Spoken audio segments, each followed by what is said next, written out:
to the fence, and he makes the catch right against the fence. Download the Arizona Sports app, presented by Ready Services Plumbing and Air Conditioning. The biggest names in sports, from the athletes to the decision makers.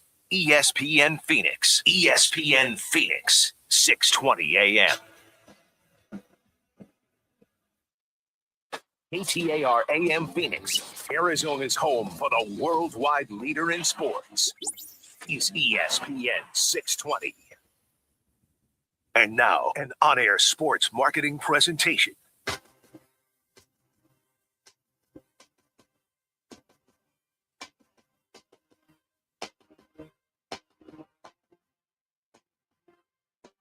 It's Roc and Manuch with Jimmy B, now on ESPN 620, 98.7 FM HD-2, and streaming live at arizonasports.com. The guys are powered by the law offices of Lerner and Rowe. In a wreck and need a check? Make one call, that's all. 602-977-1900. And now, on your ESPN station in Phoenix, ESPN 620, Roc and Manuch with Jimmy B. The 1-2. Swinging a grounder to second. This should do it. Marte has it. Throws to first, and the Diamondbacks win. Paul Sewald, a perfect ninth. The bullpen set down all nine that they faced. And the Diamondbacks held the top-scoring offense of the major leagues to just 2 runs and a 3-2 victory. Marte swings and hits one high in the air, deep to center field. Going back out of the Young, still going back. Straight away center field, Ketel Marte with his 19th of the year, and the D-backs reclaim the lead 3-2. We knew we had this kind of game, just didn't know if it would surface this fast. A dream come true. How about this young man? He sure is special. We're watching the future right there. Let the record show when he won his first, he had to beat out world number 1. Oh, and a good afternoon, everybody. Welcome in Roc and Manuch with Jimmy B, presented by the law offices of Lerner and Rowe. Make one call. That's all. We're on ESPN 620, 98.7 FM HD2, the Arizona Sports app, and we are streaming now every day on YouTube. As always, on Monday, we are loaded as the Arizona Cardinals finally have their quarterback situation settled, as Jacoby Brissett got paid a lot more than most people expected. And now the question becomes, did the Cardinals buy stability, or did they overpay for a 1-year rental? We will break that down this afternoon. We'll check in live from Cardinals training camp as we'll kind of get into what's going on as pads go on tomorrow. Rudy Carpenter will join us, Mark McClune, Frank Sanders. So we got a lot of guys talking about Jacoby Brissett signing. Also, D-backs, they let a series get away in Washington. The bullpen couldn't hold a lead. Again, now they head to Pittsburgh tonight at 3:40. For what might be their biggest series of the season. Win, and you're still a playoff team. Loss, and the trade line takes a whole different meaning. Got some college sports as that continues to change day by day. Joe Paterno's son, he will join us a little bit later, 3 o'clock to be exact, to talk about the Protect College Sports Act and NIL, the transfer portal, and whether Congress can finally bring some order to this chaos. Plus, we will catch up with Chad Faulkner. He is part of the Sports Academy, which is the Arizona Athletic Grounds. And we have some football on this day and much, much more. So buckle up. It's a Monday, and it's time to get to work. It's Roc and Manuch with Jimmy B from Wright Toyota. But we start with the Cardinals, and Jacoby Brissett agreed to rework a 1-year deal worth $15 million guaranteed. Can get up to about $21 million. But it ends weeks of uncertainty. Mike LaFleur says Brissett is likely the week 1 starter, but the question is, does this stabilize the franchise or simply just to delay Carson Beck's future? I think for right now, it's a 1-year deal. See how it is. And then I think at the time that Carson Beck starts to play Roc, maybe game 8, maybe game 10, they've got to take a look at this young man. And, hey, if they start to, catch a rising star in Carson Beck, then all of a sudden they start to think, hey, look, we like this kid. He could be the future. But as far as Jacoby Brissett, this is just basically to say, look, $21 million opportunity. If you play well, you meet all your incentives, and you can take us to 4, 5, 6, 7 wins, whatever that is. Biggest key, though, for Jacoby Brissett if he's going to continue on as narrative of the Cardinals, they've got to win games. I mean, 1-11 last year. They did move the offense, but they just could not win. And if you feel that you've got the offense, you've got a decent defense that you can be very competitive and win some games. Keyword there, win some games. But I think at that point in time, they reevaluate because this is the second year of his second-year contract, folks. All they did was just rework the second year. This is not an extension. This is only for this year. So the guarantee of $15.5 up to $21 million. And if he can meet those bonuses and really take this team, beyond what was Vegas got him at over under at 4, something like that. They can show some promise and move forward. Then you might see him get an extension at some time in the year. Otherwise, I think Carson Beck would be the guy that they've got to give a look to. At least I think 8, 9, 10 games in, Roc. They rolled. The Cardinals rolled. I would say so. $7 million was the target. They doubled it and then some. Everybody's celebrating like the Cardinals just solved their quarterback problem. I don't see it. I mean, he gets $15.5 guaranteed, and as Manuch mentioned, up to $21 million. 1-11, as you mentioned. I mean, give me a break. 12 starts, 1 win. That's the body of work Arizona was going to reward somebody. And the way it went down, I mean, he should have landed somewhere around maybe 8 to 10. But come on, he's going to turn 34 in December. It's just journeyman so backup. What exactly did Arizona buy? A veteran, rich quarterback, and that's fine if you're one quarterback away from winning. But they're not. They're not even close. You got a new coach, new offense, a young roster. This should have been the perfect season to find out what Carson Beck was going to become, and maybe he still will after the first or second game. But for $15 million, instead you may win a couple more games, draft in the middle of the first round, and then spend next offseason asking the exact same question: who's your quarterback? If Beck can't beat out Jacoby Brissett, then Arizona missed on their third-round pick. Yeah, and I find it out this September. Don't find it out next August. Yeah, and I'm surprised why it took so long. Did they not see what they needed to see out of Minshew and Carson Beck to go, okay, you know what? We've got the first 11 games. They may win maybe 2 out of the first 11. So if you feel, hey, look, we can't start a rookie because there's just the competition is just too great. Gardner Minshew is just a journeyman backup. He might last for 2 or 3 games because he's been injured a few times. If the guy that we feel is our best quarterback today, that we got to pay him above and beyond what we all thought. I agree with you. I thought 10 to 12 million bucks would be the max that they would go. And they say he's the best we got. We got to pay him. Let's get him going in camp. Let's get this thing going. I got to imagine Mike LaFleur went to Monty Osborne and said, hey, look, here's the deal. We got these weapons. We can do this. We got to get him going now. Let's get it situated. Let's move forward, and let's see how this thing plays out. But he's the best opportunity for them to even have a chance at winning any of the first 11 games that this Cardinal team is going to have. It's going to be very difficult at best. I think they feel the veteran leadership. Everybody likes him in the locker room.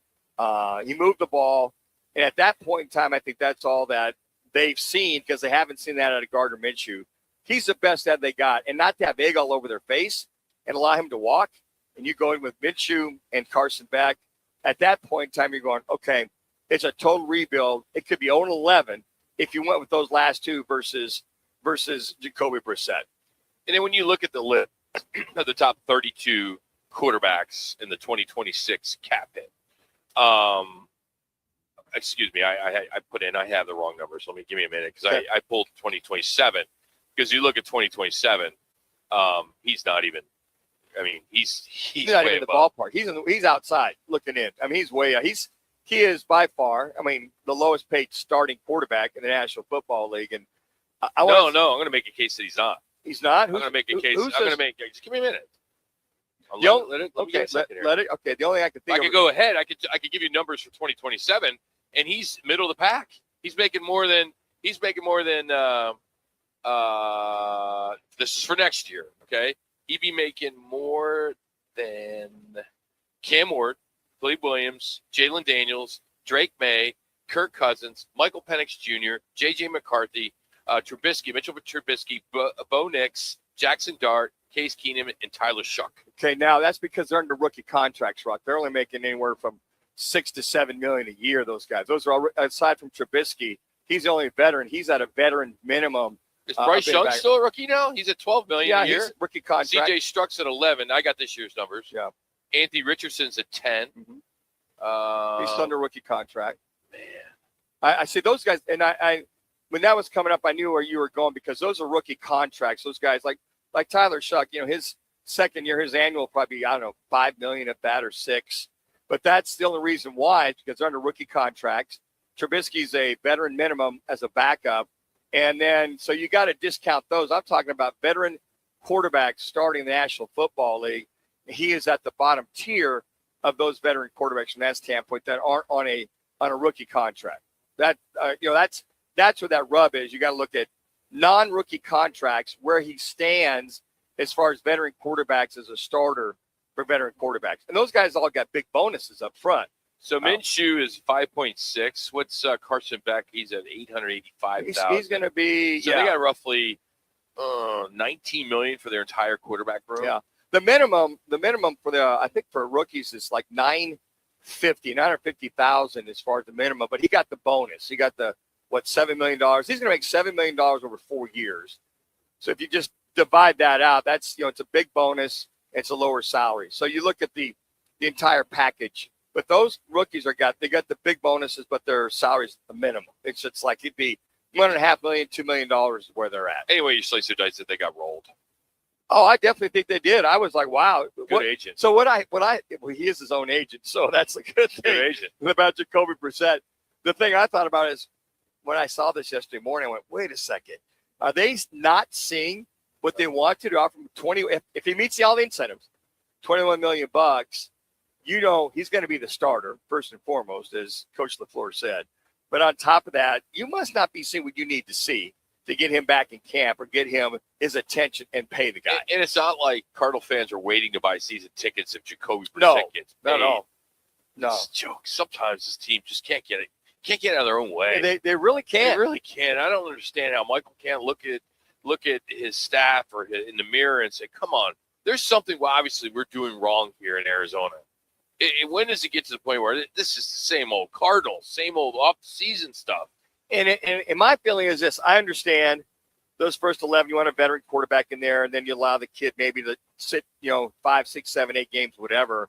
But I think the main thing is they want a veteran in there that they don't have egg all over their face. All of a sudden you look up their 0-11 and go, okay, we'll start Carson Beck now. But you could be 0-11 with Carson Beck starting, but fans are going to look at it like, okay, he's a rookie quarterback, but the guy's got 6-7 years of college experience. Sure, but I think they're thinking they feel they have enough talent offensively, running back wise, and they just got the offensive line squared away, and they feel probably defensively they can do enough to have Jacoby Brissett give them a chance, snowball's chance in hell to win any one of those 11 games. All right, D-backs had another bullpen meltdown. Torey Lovello finally admitted the frustration level is rising. You'll hear, we'll let you hear it next in his own words. Plus, the Hall of Fame welcome the new class. That's all coming up next in our rewind. It's Roc and Manuch with Jimmy B out here at Wright Toyota in Scottsdale. Twin Peaks is the best in the game. Here, your favorite drafts are poured at a frosty 29 degrees, and rare barrel-aged whiskeys are served just the way you want them. It's bigger game days and bolder fight nights. I mean, where else can you find a scratch kitchen that always comes in clutch every day from lunch to late night? Only at Twin Peaks, the #1 sports bar. Twin Peaks Scratch Kitchen scores every time. Dig into hand-smashed burgers, chef-inspired flatbreads, and more at your local lodge. Join the team at All City Towing, Arizona's largest towing company and leader in roadside service. We're hiring dispatchers, call takers, lot attendants, drivers, and customer service pros ready to grow with us. You'll enjoy state-of-the-art equipment, consistent schedules, full health benefits, a strong 401k match, employer life insurance, and a monthly fuel allowance. Take your career to the next level. Apply today at allcitytowing.com. All City Towing, where your future is always moving forward. Arizona's headquarters for Toyotas is Wright Toyota. Hey, Rock, for my friends at Wright Toyota in Scottsdale. You will always find the right deal at Wright Toyota. Wright Toyota has been driving Arizona's home for years with their amazing service, pricing, and great selections. I encourage you to discover the difference at Wright Toyota. Make the right choice, Wright Toyota, just off the 101 on Frank Lloyd Wright Boulevard, and always online at WrightToyota.com. The right price, the right selection. Check out WrightToyota.com. Phoenix, if you need a plumber, call the team that does it the right way. Victory Plumbing Arizona. It's particular plumbing for particular people with upfront pricing before the work starts. So there's no surprises when the job's done. And here's a deal just for listeners. Tell them you heard Victory Plumbing on Roc and Manuch with Jimmy B, and they'll waive the service charge. For leaks, clogs, water heaters, or anything plumbing, book today at victoryplumbingarizona.com. ROC number 268603. Let me remind you, Thursdays are where the weekend starts at Twin Peaks Restaurant. Grab an ice-cold Bud Light or a refreshing Michelob Ultra and catch wall-to-wall sports on massive TVs everywhere you look. Big games, cold beer, made from scratch food. Start your weekend early with Bud Light and Michelob Ultra. Thursdays at Twin Peaks. Eats, drinks, and scenic views. Hi, I'm Kim Holderness. And I'm Penn Holderness. You don't have to have an amazing race to the doctor, but you should make time for routine cancer screenings. I schedule my mammogram and other cancer screenings around my birthday and then treat myself to lunch. I do too, because, of course, everyone likes lunch. This C word can be scary, but routine screenings can detect cancer before symptoms appear. And early detection equals better outcomes. Go to preventcancer.org to find out which cancer screenings you need.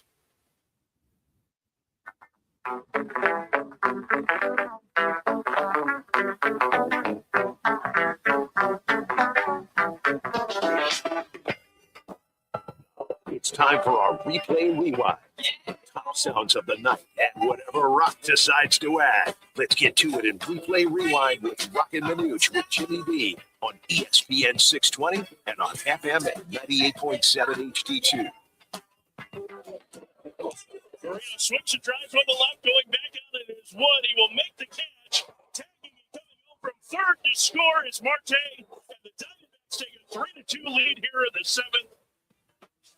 All right, D-backs take 1 of 3 against Washington. They'll have the Pittsburgh Pirates for the next 3. But we'll get into our replay rewind because Friday night, the D-backs did scratch out just enough offense to get the weekend started on the right foot. Here's Moreno again delivering what turned out to be the difference. Moreno swings and drives on the left, going back out it is Wood. He will make the catch. Tagging and coming home from third to score is Marte. And the Diamondbacks take a 3-2 lead here in the seventh. Yeah, we played the clip twice. That's how great it was.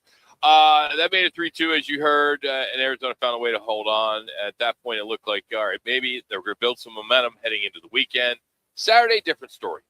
The offense answered in spots, but they were consistently chasing. Here's James McCann, who tried to bring them back in the seventh. 3-2 the count. D-backs down 3. Tawa from second. McCann punches it through the right side of base hit. Tawa around third. He will score. James McCann, 2-strike, 2-out single. And the D-backs trail 5-3. Nicely done by the veteran hitter. So McCann cuts into the deficit, but once again, the bullpen couldn't keep the game within reach. So you move into Sunday. Now it's 1-1 rubber match, and Sunday actually started with plenty of promise as Perdomo had a great weekend, continued his outstanding season. He put Arizona on top early. I had asked Torey Lovello today in his office, and he said that Perdomo's being too patient and Marte too aggressive. And he said, no, he thinks that both of them are trying to get that A-launch swing off too much. And that's a little bit surprising for Perdomo. That's not really his game. I know he had full power last year, but here's the 0-1. He swings and drives one down the right field line, hooking in the corner, and that one. So much for not being his Geraldo Perdomo with a solo homer to give the Diamondbacks a 2-1 lead. Yeah, I think Farron wants that one back. So Perdomo, he has become one of the most consistent players on this roster.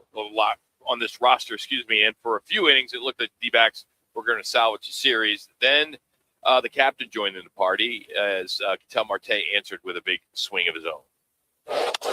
Marte swings and hits one high in the air, deep to center field. Going back out of the Young, still going back. Straight away center field, Ketel Marte with his 19th of the year. The D-backs reclaim the lead 3-2. That's what makes Sunday's loss sting even more. You got home runs for Perdomo and Marte. You had the lead, and somehow it still wasn't enough. After the game, even Torey Lovello couldn't hide it anymore. He defended his club, and he has all season. But after another late collapse, the frustration finally showed. it's a very high level of frustration. When you go out there and you play your game your way and you get beat, you can accept that. But there are a lot of things that happened today that is not D-back baseball, and we got to clean that type of stuff up. So at the end of the day, we got to find a way to coach and allow the players to go out and perform at the high level that we set as our standard, and then win some baseball games. Yeah, I think the one thing that you looked at, 6 runs given up by the bullpen yesterday. Drake gave up the 4. And I think some of the things he's looking at is, in the Friday game, even though they won, is Moreno getting thrown out at second base, trying to take an extra base. Got a guy at third base, get one run in, and you run into the third out. And I think what Torrey's starting to say is, hey, look, we can't make those kind of mental gaps because you're playing against a team in the Nationals, one of the high-scoring teams in all Major League Baseball. They can put a lot of runs on the board, which we saw. And those are just little things that you can't afford to do if you're a Diamondback baseball club. The other guy, Ed Moreno, he and Perdomo. Moreno is the hottest hitter. Matter of fact, he got moved up to the 3rd spot, and you saw Mortega move down to the 4th spot. Great move, but they just could not get some key runs with runners at 2nd and 3rd. Again, the old nemesis, runners in scoring position, coming back to haunt this Diamondback team. The other thing that Torrey also knows is that the Nationals now have won the head-to-head. You talk about Pittsburgh. We'll get into that. If they can win 3 in a row, they'll win the head-to-head. If they split, if they win this series 2 out of 3, they'll be tied. So he realizes how vitally important these head-to-head matches are with the Pittsburghs, the Nationals. They've already won the St. Louis head-to-head. So there's some bigger fish to fry as they go down the road for this third place wild card spot. Yeah, and then Torey Lovello addressed the elephant in the room, the bullpen. I think they made some mistakes. I think it was just a down ball to Abrams from Loizaga, and he got clipped. I think we gave also a little scratch run there with Ginkgo giving up a solo home run. And then Garcia, I feel like if we had made a play defensively there, we would have got out of that inning and it would have looked a little bit different. But, he's been lights out for us, so I can expect something like this to happen. And overall, the bullpen has been great, and they will continue to be great. They had an off day today.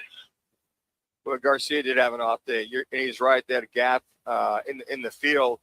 And Garcia, it's the first time I've seen all year, Rock, he get lit up. And I think, as Torrey says, hey, every once in a while that's going to happen. But Garcia coming in there, giving up the 4 hits in the 3 runs. They struck out 2, but it's just so interesting how a lot of these teams that will win a series versus the Diamondbacks, they're all over these relievers. They're right on top of it. So you got to give the Nationals credit. You got to give these other teams credit with their forward scouting. How well these hitters have been so patient with them, and to have these big innings against this Diamondback bullpen. All right, and then the Hall of Fame in Cooperstown, as baseball welcomed another class to Cooperstown this past weekend, and one of those inductees was Andrew Jones, who made sure to credit the man who he believed in him on day one, and that was the legendary Braves manager, Bobby Cox. Nobody in the Braves organization had a bigger impact on me than manager Bobby Cox. He put a 19-year-old in the World Series in lineup and believed in me. Bobby had confidence in me and helped me become the best player I could have been. He commanded respect, create a winning culture. You play hard, you play to win, and you play always give your honest effort. Simple rules to play the game. Trivia is that he's the youngest player to hit a home run in a World Series. They were showing the highlights of all the guys. And for Andrew Jones, watching him in the field, phenomenal fielder, to a 10, 11 gold gloves, whatever it is, to watch him, you kind of forget of how great of a player he was in center field. But I had not realized that he's the youngest guy to hit a home run in World Series history, and how much he helped that team as a 19-year-old rookie for the Atlanta Braves. That Jeff Kent knows what it means to play in baseball's biggest moments. He was asked why Cooperstown still matters in today's game. Had a chance to visit the Hall of Fame Museum just a few months ago. I finally realized the weight that this game carries. The halls are filled with stories that you can't experience anywhere else. and to know that I get to be a part of that history, standing alongside the legends that I grew up watching. I've used the word, and I still don't understand it, but overwhelming doesn't even begin to describe it. Jeff Kent there went into the hall. So whether you're a Hall of Famer or a kid dreaming about the big leagues, I think it's pretty safe to say that plaque in Cooperstown is still the ultimate destination.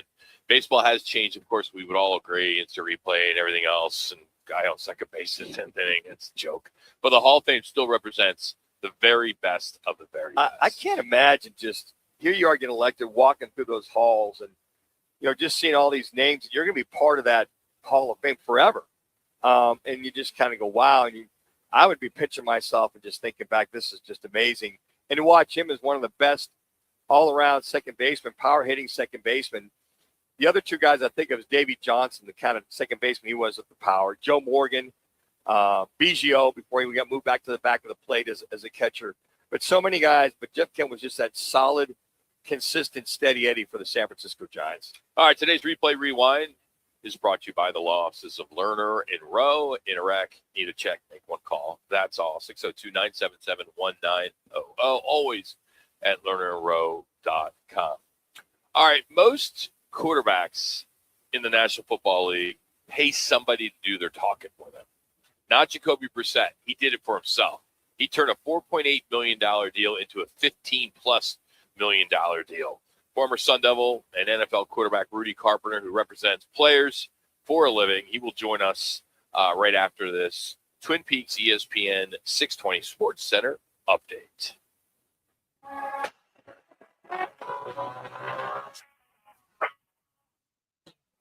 It's now time for your Roc and Manuch with Jimmy B's ESPN 620 Sports Center update. I'm Matt Lazarus.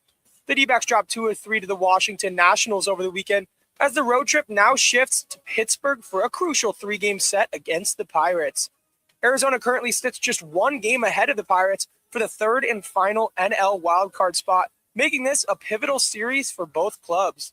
Merrill Kelly will get the start for the Snakes as they look to get back on track, and first pitch from PNC Park is set for 3:40, with pregame coverage getting underway at 3 on our sister station 98.7 FM and also streaming live on the Arizona Sports app.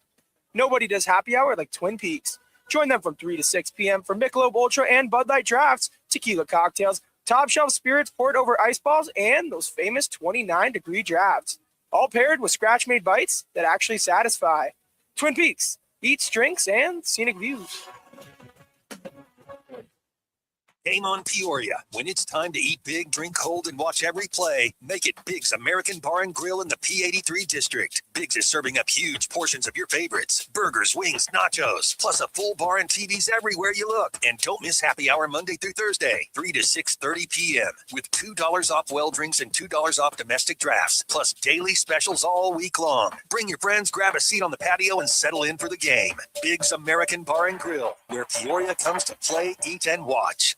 Bigger fields, bigger events, bigger experiences. Arizona Athletic Grounds. Arizona Athletic Grounds is a 275-acre sports and entertainment destination for athletes, fans, and families. Located in Mesa, AAG is one of the largest multi-sport complexes in the country, with over 475,000 square feet indoors and more than 150 fields and courts. From tournaments to training to cheer, dance, concerts, and corporate events, the grounds does it all. Learn more at azgrounds.com. When hot is not an option, Stay Cool delivers. From patios to warehouses, shops to summer events, Stay Cool's Slim Cool Elite and Cool Cube mobile air coolers deliver more air for less money. They're rust-free and backed by more than 40 years of experience keeping you cool. Available now online at Home Depot, Lowe's, and Tractor Supply. Shipped to the store or right to your door. Visit staycool-products.com. Slim Cool Elite and Cool Cube. Get yours today with free shipping and beat the heat. Twin Peaks is the best in the game. Here, the ultimate lunch lineup boasts wall-to-wall sports and scenic views. When you're hungry and in a hurry, the Scratch Kitchen delivers lunch in the clutch. I mean, where else can you order a 29-degree draft beer and a quickie combo on your lunch break? Only at Twin Peaks, the #1 sports bar. Twin Peaks Scratch Kitchen scores every time. Dig into hand-smashed burgers, chef-inspired flatbreads, and more at your local lodge. When I grow up, I want to be a ballerina. Because dancing makes me happy. I get to entertain people, and nothing makes me feel more like me. PI, a defect of the immune system, affects millions of children. Early and accurate diagnosis and treatment give children like Olivia a chance to achieve their dreams. It takes a great team to put on a show. It also takes a great team of caring people to keep a dream alive. And now my dreams are coming true. For more information, visit the Jeffrey Modell Foundation at info4pi.org. When driving in Arizona, move over or slow down for any flashing lights. Move over for tow truck drivers, highway crews, and emergency responders. Move over for any vehicle with its hazards flashing. Because at 65 miles per hour, a vehicle travels over 95 feet in 1 second. 1 second that could change everything. When you move over for anyone, you're not just doing it for them, you're doing it for their families. Their lives are flashing before your eyes. Move over, Arizona. Every vehicle, every time. It's the law. Please visit moveoveraz.org. This message is brought to you by ADOT and this station. Here to talk football is former Sun Devil and NFL quarterback Rudy Carpenter, who went 3-0 against that team in Tucson. Deep ball again by Rudy Carpenter. He reads it, zone coverage, gets behind the safety. Rudy Carpenter now on Roc and Manuch with Jimmy B on ESPN 620. 3rd and 4 on the Packer 15. Parsons lined up over the nose, standing up. Back to throw, goes Brissett, looks right, throws right, caught on the goal line. Touchdown, Trey McBride. Jacoby Brissett with a dime finds Trey McBride for a touchdown with 7 seconds to go in the half. All right, former Sun Devil NFL quarterback, now agent Rudy Carpenter joins us now on the right to the guest line as Jacoby Brissett went from $4.88 million to $15.5 million in one afternoon. And Rudy, as an agent, is that a win or did he leave some money on the table by not holding out? Maybe. No, I mean I don't know. I think that's a humongous win for Jacoby Brissett. Like I said, he was supposed to make like $4.5 million or $4.8 million or $4.4 million, something like that. So for him to go from $4.5 million to $15 million with another $6 million or so in incentives, to me that's a humongous win for Jacoby Brissett. It's obviously clear that he had a plan the whole time and felt confident that ultimately that they would end up paying him. I personally thought that they might give him a little bit of a pay raise, a small pay raise, maybe even a medium pay raise. And I thought that they would, give him a heavily incentivized, contract so we could earn that money.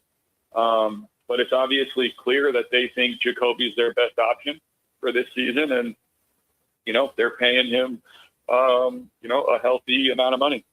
Yeah, I was being facetious when I asked that question because I think the Cardinals rolled on that. But you've been on both sides of this. As a quarterback, now an agent, walk me through what the last 6 weeks looked like for him before he got this deal done yesterday. I mean, he's representing himself, and that doesn't happen very often. Well, that's what I was going to say.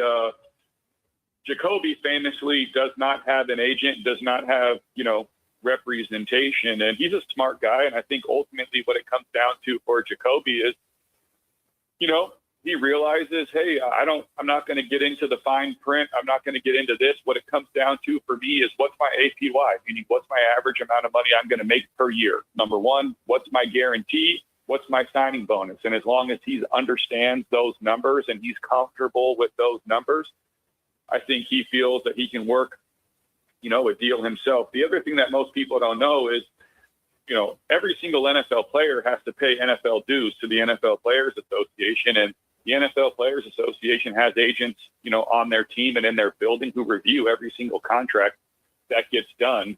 And, for all we know, Jacoby could have just used those in-house agents with the NFLPA and had them go over the deal. And he's already paying for that out of his NFL dues. So, he saved himself, 3%, 2%, whatever it may be, on his agent fees. So, I think Jacoby probably just sat around and felt like, hey, listen, worst case scenario, I can show up the day before training camp or whenever, and I'll make $5 million this year or so, or I can hold out, and I can get a little bit more money or a lot more money. And so I think for him, it was a win regardless.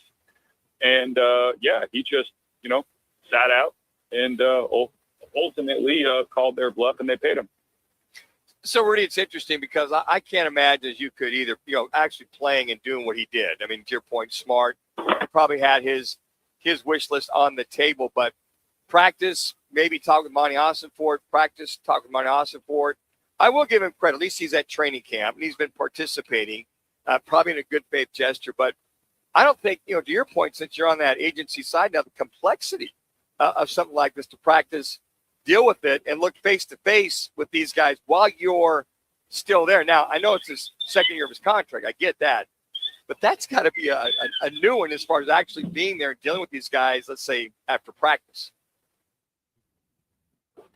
Yeah, I mean, look, he doesn't have the space between him and the team by saying, hey, man, agent, go talk to my agent, go talk to my agent. He's got to be the one dealing with them, right?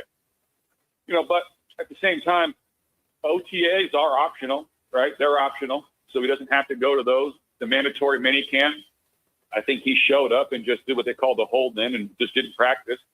And I think ultimately the Cardinals probably look at it and feel like, look, every other starting quarterback around the NFL is getting $50 million, $40 million, $45 million bucks.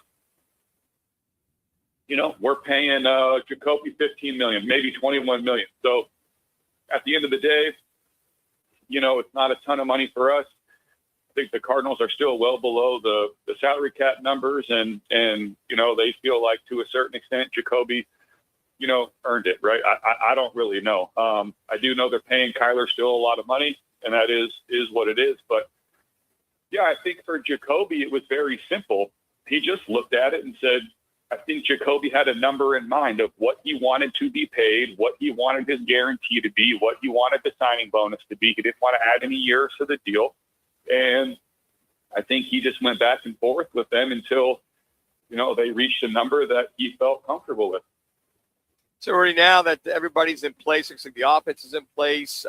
He looks like he will be the starter, as alluded to by Mike LaFleur yesterday.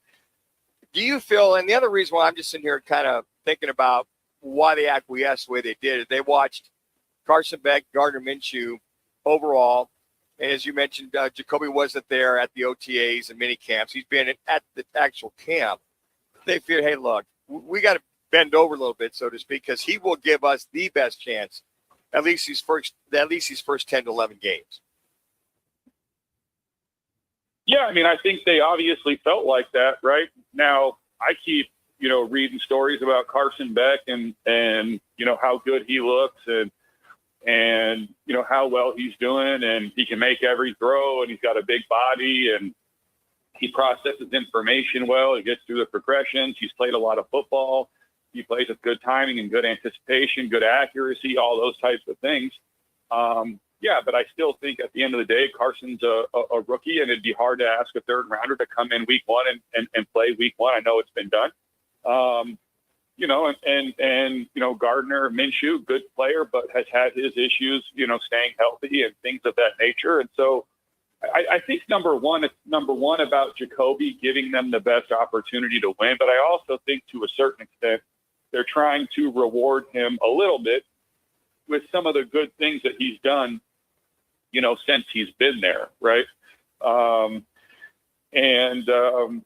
I think the Cardinals organization and leadership, I think they've been through a lot with a lot of some external factors. And, I don't think they wanted another negative story to be out there. Rudy Carpenter here on ESPN Radio Phoenix. As an agent watching this Protect College Sports Act, it stalled in the Senate. The bill would cap agent fees at 5% and build a public agent registry is what I'm seeing. What does that do to your business or could do to your business? I mean, at the end of the day, the free market is always going to speak anyways. And, yeah, when we first got in there, we saw people that were charging, 20%, 15%. And people look at those numbers and they think that's outrageous and it's ridiculous. But in my viewpoint, it's not because I'm an agent, but because they don't realize how much we as agents have to put into these kids. These kids want us to pay for training. They want us to pay for resources. They want us to pay for position-specific training, strength and conditioning training, speed coaches. their families are asking us for all kinds of things, and we're a business. We have to get that money back, and the way we get that money back is through the fees that we charge, right? And over the last couple of years, you've seen agents come in and competition come in and people come in, and one thing that they've done is you've gotten a lot of agents out there who aren't really agents, they're trainers. They just say they're an agent. They go, try to sign kids, and they say, hey, I'll do it for 5%, 5%, 5%. They don't do any negotiation. They just try to get a whole bunch of kids at 5%. And when you do the math, if you've had 20, 30, 40, 60 kids you represent at 500 at 5%, it might only be an agent fee of 8 to 10 grand per kid, but 100 kids, you're making decent money, right? And it takes 2 minutes, because when a team calls you and says, hey, here's what we're going to offer, and you say, great, done, deal. Like it just takes 2 seconds. And that's what you see a lot in this space. And you see a lot of players just signing with the cheapest agent. Look, at the end of the day, there needs to be some sort of regulation. There needs to be some barrier to entry as an agent, right? There needs to be some accountability. There needs to be a lot of things, but that's really, really hard to do when you don't have a players association, right? So look, I don't know. I don't know what's going to happen. All I know is I'm going to keep signing players, representing players to the best of our ability, and trying to represent them. Speaking of Players Association, I read this morning that the Stanford players are attempting or looking at unionizing. We saw this, 10 years ago at Northwestern. How would that I can't even fathom that, how that would fit. And you got this same college, that you Save the Sports Act in college, and then blending that with them unionizing. I mean, there's so much legalese going on with college football. How do you keep track of all the particulars that are trying to go down different roads in college sports per se? It's really hard to track. And again, I'm sorry for the shameless plug, but I don't know, Dan, if you get a chance to see on my social media, I'm constantly posting stories about 12 Sports Consulting and our recruiting service, but I'm constantly posting articles every single day about just all the different rules, all the different regulations. I'm trying to get the information out there to inform these parents, what's a committable offer? What's not a committable offer? What does the SAVE Act really mean? What does it really do? What's an unofficial visit? What's an official visit, right? What is NIL rev share compared to what the third-party collectives are doing, right? One thing that I've noticed, and I don't know if this answers your question, but when I negotiate with teams that are run by these investment firms, right? Or these, they got these, equity deals. When I'm negotiating with those teams are like University of Utah. They're running like a full-fledged business. There's no negotiations. They're paying players flat rates. There's only a couple players who they're willing to negotiate with, the stars of the team or the stars of the transfer portal. Everybody else gets a quote unquote flat rate and hey, we're going to pay the freshman quarterback $50,000. We're going to pay the junior quarterback $60,000. We're going to pay the senior quarterback $80,000. If you're the starter, we'll pay you $2.5 million. We're not going to negotiate with you until you become that starter. If you're wide receiver 1, you get this. Wide receiver 2, you get that. And that's how like a place like Utah does it. Whereas places who don't have the private equity deals, they're doing, just negotiations on each individual player, right? And I mean, I could go on and on about this. I don't know how to answer your question, because the truth is it's just mayhem, and every single school does it different. What I just think sucks is that so many of these numbers get inflated to these kids and to these families, and it becomes, from an agent standpoint, it's unrealistic. I'll bring a deal back to a kid that's a great deal, and he'll be like, well, yeah, but my friend said he got this. And I'm like, well, your friend is lying to you. You know what I mean? Yeah. Like, I'm sorry that, I mean, or, well, hey, I heard that, I'm a high school kid. Why don't I have an EA Sports deal? Why don't I have a shoe deal? Why don't I have, and it's like, man, and NFL guys don't even have this stuff, but it's just, look, it's a really, really, really, really hard market, but at the same time, I love the free market. I love the fact that kids are getting paid. Let me just say this one thing. Look, if you think about it for a regular kid, like I got a lot of kids, right, that are making $200,000 a year, $300,000 a year. I got a kid making $850,000 a year over 2 years. He's a junior in high school. Jeez. If you look at that, right, these kids, there are a lot of kids that, let's just say that on average they're making 400 or 500 grand a year over a 5-year period, right? Let's say they make $2 million. Okay, great. They make $2 million after they pay taxes, spend some money, do whatever. Let's say they only bank, 700 grand. They could literally take that 700 grand at 22, 23 years old. They could put it in the market, any, mutual funds, whatever they want to put it in, right? And by the time, the compound interest, rule of 72, that by the time they turn 60, 65 years old, that 700 grand is going to be worth millions of dollars, right? So you're looking at kids that, theoretically could fund their retirement before they ever even, get out of college, or could just go buy homes, cash them out, go get a job at, Home Depot, and you got good benefits. You can make your house payment. You can live an okay life. I think it's good. I wish they would do something with insurance and injuries, because a lot of these college kids have a lot of injuries coming out of high school, coming out of college. And once they graduate, they got these injuries in college, and the college is off the hook. They're not responsible to take care of these kids or pay for upcoming surgeries or anything like that. It's good stuff, Rudy. What's the website that people get more information on your new business? I really appreciate this, by the way. It's called 12 Sports Consulting, the number 12 sportsconsulting.com. And you can find us on Twitter, 12 Sports Consult. You can find us on Instagram, 12 Sports Consult. A lot of great information for families. We post a lot of great stories every day. Even if you don't work with us on the recruiting side, there's a lot of great learning. So it's 12 Sports Consult or Consulting? Consulting, but 12 Sports Consulting is the website, but the Instagram and Twitter page is 12 Sports Consult. Perfect. Get it out. Rudy, good stuff. We'll talk to you next week. Thanks for the time. Thanks, guys. Appreciate it. That's Rudy Carver, 12sportsconsulting.com. What a great business he got in. The amount of money these kids are making is just unbelievable. I think I might have a game left in me somewhere to make, You don't. You've said that for the last 22 years.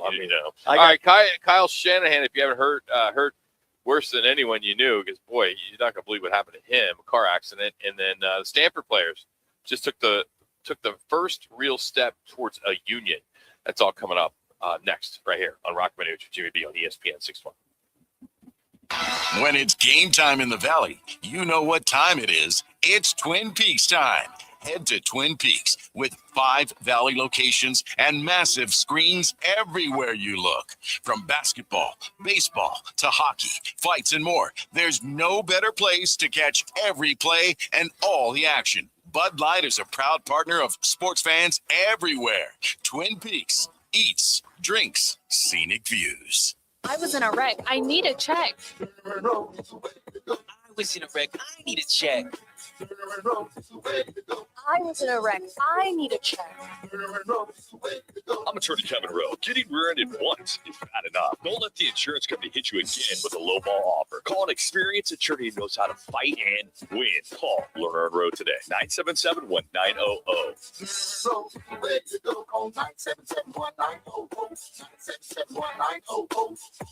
Ball players, legends. One incredible weekend of golf. It's the MLB Retired Players Association Celebrity Classic, September 19th through the 21st at Ocotillo Golf Club in Chandler. Play around paired with an actual MLB player, plus swag, breakfast, and lunch while raising money for retired players, kids with autism through music movement, and ASU baseball scholarships. Foursomes are going fast. Register today at music-movement.org. That's music-movement.org. Now open in North Scottsdale. It's the Orangedale Lounge. ODs. Right off Thompson Peak and Bell. Next to Bash's. Your new favorite dive bar has arrived. Cold drafts, chill vibes, always affordable prices, and the OD Mug Club. A one-of-a-kind membership you won't find anywhere else. No frills. Just great people, ice-cold drinks, and a bar that feels like it's always been there. Follow at OD Scottsdale and get the scoop at orangedalelounge.com. Orangedale Lounge. Dive in and drink up. Each week, at least one child dies from heat stroke after being left alone in a car. Often these incidents are not a matter of neglect, but even the most responsible, loving parents are liable to forget a child in the car due to sleep deprivation, stress, or a change in routine, which can lead to fatal results. As temperatures continue to soar, take steps to ensure a child is never forgotten in a hot car. Learn more today by visiting carsforkids.org/hotcars. Remember, that's cars with a K. Cars aren't the only vehicle on our roads. Arizona drivers, don't forget to look out for motorcycles. That means checking your blind spots. Motorcycles are hard to see, day or night. They move and stop quickly, too. So keep your distance whenever you see them. And stay focused on the road, not your phone. Make sure you're protecting everyone on our streets. Stay on the lookout for motorcycles. This message is sponsored by the Arizona Governor's Office of Highway Safety. Roc and Manuch with Jimmy B want to take you back. A quick reflection on some of the more memorable moments in sports and pop culture. Now, time for your Right Toyota on this day report. Right Toyota, right on the corner, right on the price. Right Toyota in Scottsdale. Here comes the main attraction. And they're on their feet. Rose walking toward the plate. The most famous number 14 in the history of this game. And trying to make history right here in the first inning tonight. He levels the bat a couple of times. Shao kicks and he fires. Rose swings. Set it up.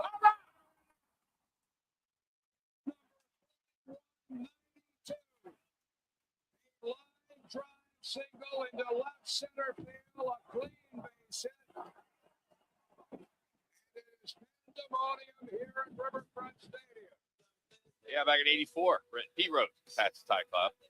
That's the all-time singles list there. Also, today's the 30-year anniversary, and it's probably one of the biggest stories today, as a pipe bomb exploded in Centennial Olympic Park during the '96 Atlanta Games.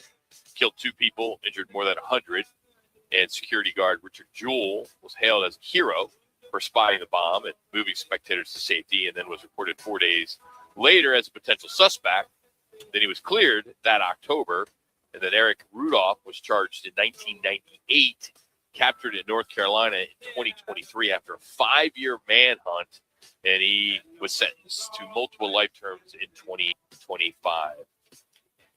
Never forget that. I can remember exactly where I was when that happened. I mean, we were on the road doing a Rattlers game, myself and Tommy Leander he's doing the play-by-play, doing the color back at our hotel room, and this breaking news, and you're going, oh my God, I hope it's not another Munich like it was back in the early 70s. And sure enough, to finally track this guy down, but that was just like everything stops when those kind of disasters happen. All right, Kyle Shanahan, he broke his nose, 3 ribs in his hand, needed more than 40 stitches in his face.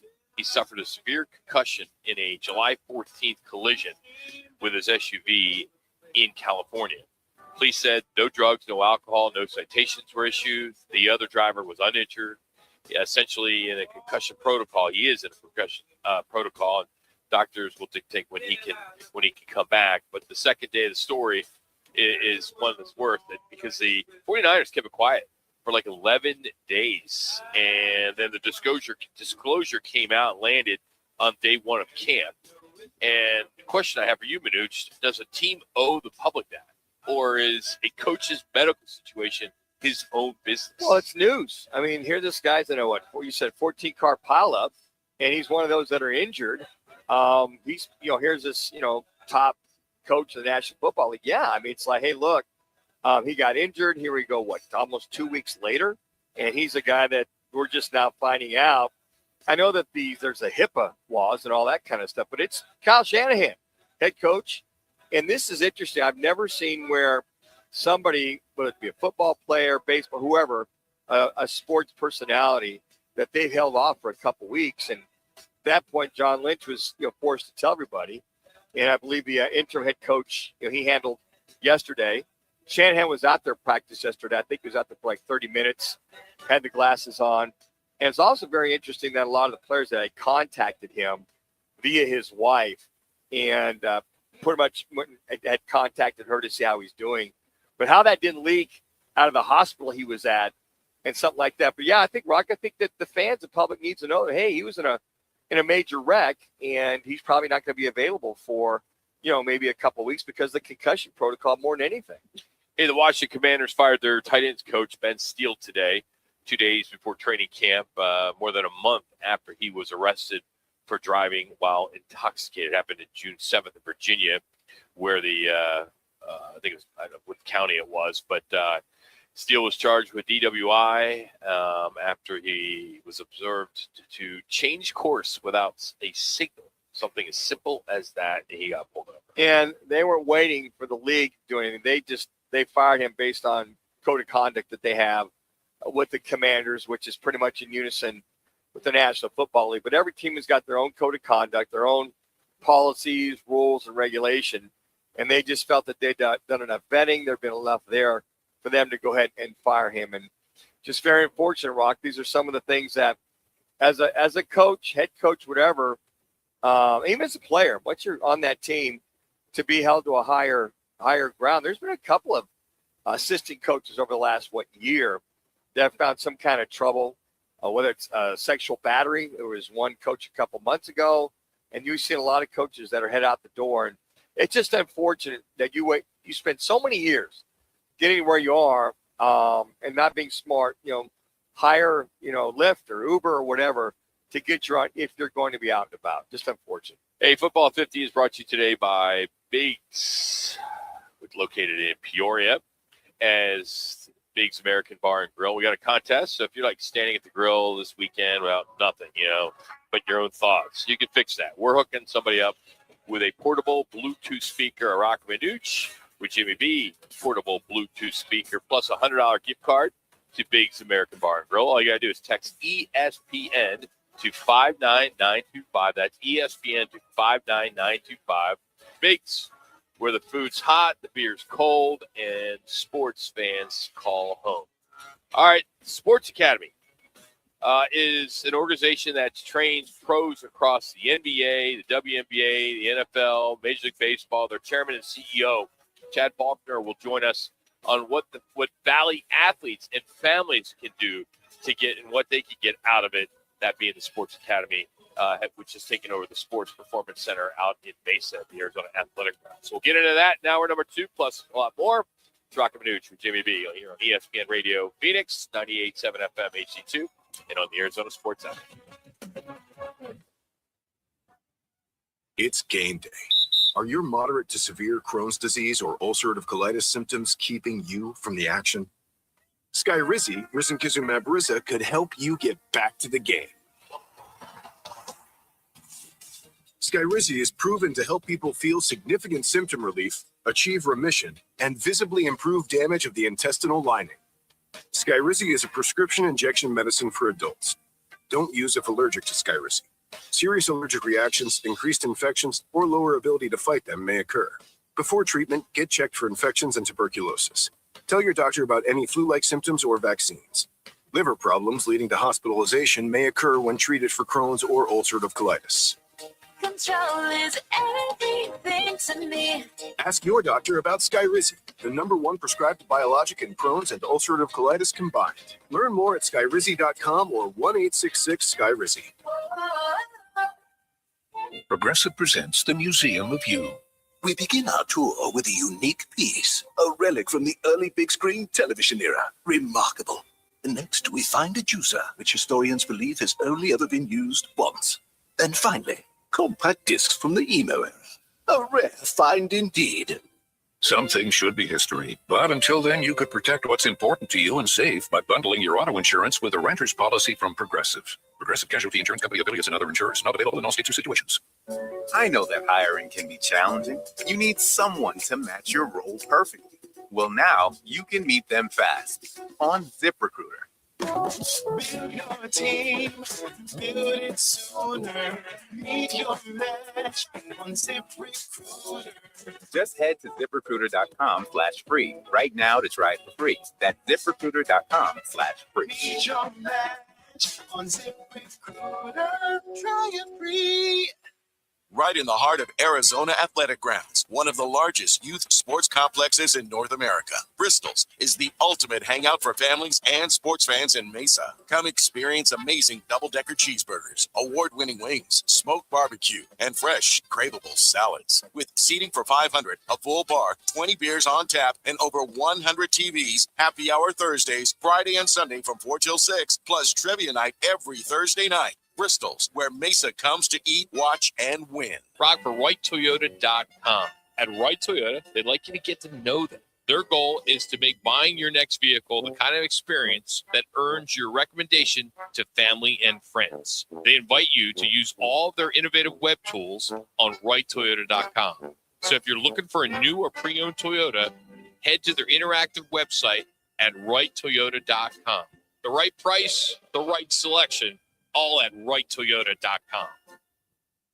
KTAR AM Phoenix, Arizona's home for the worldwide leader in sports, is ESPN 620.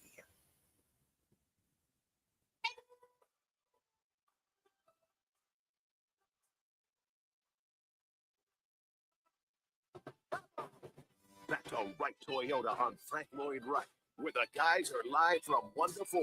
Wright Toyota, the right place, the right selection, and always the right dealership, and always open at WrightToyota.com. It's going to be painful that I have to spend the next 10 minutes talking to two Kansas State alum at the same time. The culture you're getting right now. Two that actually played football at Kansas State, which drives me nuts. Joining us now is the chairman, CEO, and founder of the Sports Academy, which is Sports Academy, which took over the operations of the Arizona Athletic Grounds Sports Performance Center. And yeah, he played offensive line for Kansas State 86 to 89. He was a captain on Bill Snyder's very first team in 89. And that's the one that won us. What, didn't win a single game or did win a single game? They won a couple of games, Rock. Yeah, we mixed in a win. Chad Faulkner joins us now here on ESPN Radio Phoenix. Chad, what's going on? Roc and Manuch, what's happening, buddy? Hey guys, great to be here. Thanks for having me on, and yes, thanks for always remembering the lack of wins. That's I can't escape that my whole life, but it's what it was. You know, Chad, I gotta apologize. We should have came back with the Kansas State Fighting Wildcats song. I apologize. Next time you guys call it the Little Peach, or what is it called over there? The Big Apple. The Little Pear, the Big Pear. What is it? Jeez. All right, Chad. Let's get to it. For the folks who don't know the name, what is Sports Academy, and what does it mean now that it's running the Performance Center out in Mesa? Yeah, thanks. You know, the Sports Academy started as a passion project of mine about a little over 10 years ago. They got much bigger. You know, frankly, my kids were going through the club sports world and all the confusion there, and I actually had a little bit of knowledge of how it worked, and it was still very confusing at the time. So I thought I'd put together a better solution for families and young athletes. So what we focused on is developing young athletes from youth to pro, and have done a lot of work in there over the last decade to really help these athletes become the best version of themselves. So we kind of live in the sciences, if you will, from an athlete development standpoint, and then get into all the fun of the teams and games and everything else we do. But the first thing we're focused on is really setting the foundation for young athletes to prepare them to be the best athletes that they could possibly be and to find the sport of choice that works well for them. And Chad, talking with Lindsay, one of your fine people over there at the academy, this is your sixth venture per se. Is that right here? Sixth one? Yeah, we're actually operating currently out of 7 locations and have an 8th that will light up in Minnesota here towards the spring with baseball. And what are some of the things that you have learned over the years as you set up what will come to fruition out there at the park? Yeah, I think we've had a decade of making some good mistakes and doing some good work. So we're bringing a very experienced team and a very experienced management group that have done this for a while. So what we really know how to do is be accountable to athletes and be accountable to families. We run very transparent programming. We keep everybody informed of what is happening, what's next, what their goals are. And frankly, the biggest thing you learn in this, after being in it for a while, kind of goes back to what's something that's easy to say. And that's really about, for the athlete and where they're at today, it's their turn to play. So for us adults, where our time has passed and maybe we're hobbyists now or doing something different, it really is paying attention to the clock. paying attention to the season. It's paying attention to where that athlete is and where their goal is. And so what we find is that there needs to be a very good mix of cultural competency. So it depends on which sport you're coaching. That matters a lot. Kids that are really into volleyball don't necessarily care about football. They may not care about baseball. So we need to talk to them about their sport. And then we need to get very specific about that person, the athlete, and what they're going through and what that journey is. And so when you break it down to that level of detail, then you can really get to a lot of work and make sure you're really aligned and serving athletes the right way, no matter what their level is. It takes that level of intensity and that level of care. And that's the culture we have at Sports Academy. And we couldn't be more proud than to be standing up out in Arizona at the awesome Arizona Athletic Grounds and the great work that we're going to do out there with the team. He's CEO and founder of Sports Academy, Chad Faulkner, here on ESPN Radio 620. All right, Chad, break down the ecosystem. The performance training, the diagnostics, the recovery. What does a kid actually walk into on day one? Yeah, right. Well, I think it depends on the athlete, right? So let's start there. Well, let's start with a committed athlete that's kind of let's say they're high school, and their goal is to make the junior varsity team, make the varsity team, make the D1 next step, wherever they're trying to get to next. But they're kind of at that age where using assessments, using the right experienced coaches, using the right technology at the right time can provide the right level of insights. What we call that within our organization is fidelity, right? So the fidelity of assessments, of testing that you can do. The more information you have, that we have about an athlete and understanding their goal, the more safely and the faster we can help them get to their result. And it truly does take a combination of using the right level of science that's available in 2026, that's available to us from programming and from the great minds and master's degree and doctorate degree staff that we have, and then also bring the fun. You've got to bring fun. It's still sports. Let's remember what we're doing here. We're not optimizing everything. Not everybody's into that. What we're into is playing our games well, playing our games safely, being available to play, and going out and having good fun.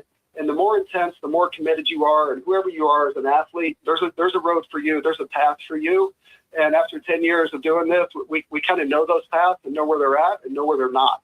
And so importantly, we're going to give you the right advice so that the time and the energy you're spending is a great investment to whatever that end result that you're looking for. So what an athlete's showing up, they're going to meet great people when they show up. They're going to meet people that care about them, and then they're going to have information. So they can start educating themselves about the full journey, whether it's the nutrition, if that's where they're setting at, they need to get bigger, faster, stronger. They need to learn to decelerate, accelerate. They want to jump higher. Whatever that objective is, we can break it down and get you there. And I think that's the real fun. And we make it a lot of fun on the way of getting there as well. Chad, it sounds like you developed some models from, junior high, high school, college, pro, and then even, let's not forget about that, that hobbyist, as you mentioned, the athlete that's older that still wants to compete at a high level. Man, that's for sure. And I tell you what, us folks need it the most because we're easily injured, right? We can get excited and remember how young we were and think about whatever we used to do at a certain point and then go and take that move and you hear that terrible noise of a snap or something or a pop or something different. So for us, we look at frankly, as everyone as an athlete or everyone as a performer, if you will. We all just have different objectives and goals, right? I know there's a tremendous jiu-jitsu community out in the valley out there in Phoenix, Arizona.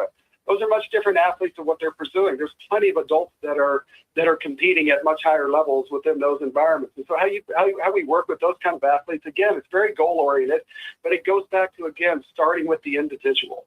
Where are they at right now? Where are they trying to get to? And then we can help them on that journey. So there's definitely something for us adults, the guys, the gals, the seniors, thinking about our cognition-based protocols and training we have there for the seniors. Those are concerned about their parents and memory loss. Those are of us that are concerned about our own memory loss. So there's a lot that you can work with there, depending on who the person is. That's for sure. Roc and Manuch with Chad Faulkner is the chairman, CEO, and founder of Sports Academy. All right, there's a whole industry out there selling parents on getting their kid, their 12-year-old, a scholarship. How do you keep this from becoming another version of that? Because it seems like there's so much of that out there, and and people are getting brainwashed every day. I couldn't agree with you more. There's plenty of those actors out there. There's some bad actors that are just trying to sell things to people, right? And that's in every industry. And in our industry, it's very difficult because people, they take advantage of trust. And so to me, those are the people I'd love to put out of business. It's really that simple, and one of the reasons why I got into business. So for us, this comes down to transparency and communication, right? And there's no hiding of the ball. It's very difficult to be one of the top 1 or 2% of people that are going to go on and get that D1 scholarship. I think there's a reality there. So what our approach is going to be to treat that athlete, and we're never going to be a dream killer. They're going to go chase their dreams, and we're going to put them in the best position with what they have. I think the reality of it, and telling the truth and being honest with parents about what that journey is and what it looks like, and then actually having them see them, because they can see those kind of athletes in our environment, they generally will self-select and make their own decision along that path of what's right for them. And so for us, for my kids, I've had kids go through this process. We have people on staff, their kids are going through the process now. The only real answer here is to be honest with people, to be transparent, and show your stuff. Talk about how you're educating. Kids don't go to school and don't get feedback. We all get feedback when our kids go to school and what they're learning. When parents are making an investment like for this kid, this is just an alternate form of education. So again, we need to be accountable. And accountability here is our friend. And that's been our approach since day one at Sports Academy. We are willing to be mentors. We want to be mentors where we're invited to be. And that always comes with a trusting relationship founded and grounded in the truth. All right, Chad, this is the last one for me. And, of course, I have to ask this because my other hat that I wear. So this is good stuff. So as you expand, and you've been expanding for quite some time, you've been growing, what did you see at the Arizona Athletic Grounds that made Arizona the right place to plant the SA flag? Oh man, that was pretty easy, frankly. The state you guys live in, the city, the metroplex you live in there is full of athletes, and full of families that are leading this lifestyle of raising their kids through sports. When you look at the facility and what's been put there, and what Mike Burke and the team have done out there at Arizona Athletic Grounds over the last several years, it is without a doubt one of the greatest facilities on earth. And definitely within the United States and within our youth sports culture and sporting culture. So when the opportunity was out there where they really, just based on a lot of different reasons, they hadn't developed that part of the business yet, that gave us a real clear opportunity. So I started talking to Mike about this nearly 3 years ago, about what was possible out there, what Sports Academy could bring to his environment. And sometimes in our business, it just takes a minute to get there. And that's kind of what it took here. So for me, you've got a world-class infrastructure. You've got a whole system of athletes in a community and city full of athletes. And then it's a destination sports environment that are literally bringing athletes in from around the world. So that combination deserves to have one of the best sports performance, sports medicine, recovery, rejuvenation services and companies on the planet, and that's us. Chad, talk about the facility just real quick. 80 yards long, you got the turf, you got the weights, you got the jacuzzis, the ice plunge. Give the facility a little love so folks can understand the enormity of this facility. And I've used it for a few years, and the biggest response I get from parents is, wow. Yeah, wow, yeah. It's almost easy if you think about going and training in a weight room at a dark basement or something. Yeah, that's kind of the 100% opposite or 180 opposite of what we're talking about here. So you're talking about a world-class environment, literally on par with professional teams, with D1 teams, of the space environment with which you're training, from the natural light coming in to the roll-up doors to bring in the outside, bring in the outside environment when that makes sense, out in the nice weather we have out in Phoenix, to then be able to use, the space that we have that's adjacent. You can get all the services in one environment. And then depending on the time of year and kind of what's happening there, we get to reach out into the rest of the campus.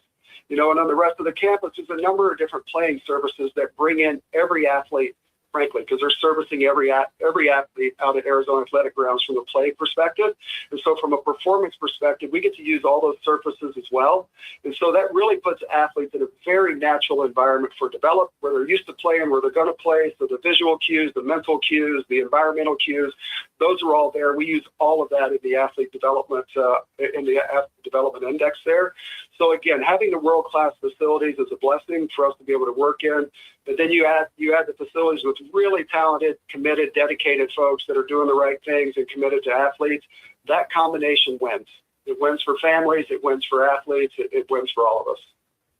If you need more information about Sports Academy, just go to sportsacademy.us. That's sportsacademy.us. Chad, great stuff. Thank you for making some time, getting the word out. We appreciate it, and we'll continue having you on over the course of the year and years, and hopefully grow with you as well. So thank you so much for the time. And every man a Wildcat, EMA. Every man a Wildcat, Chad.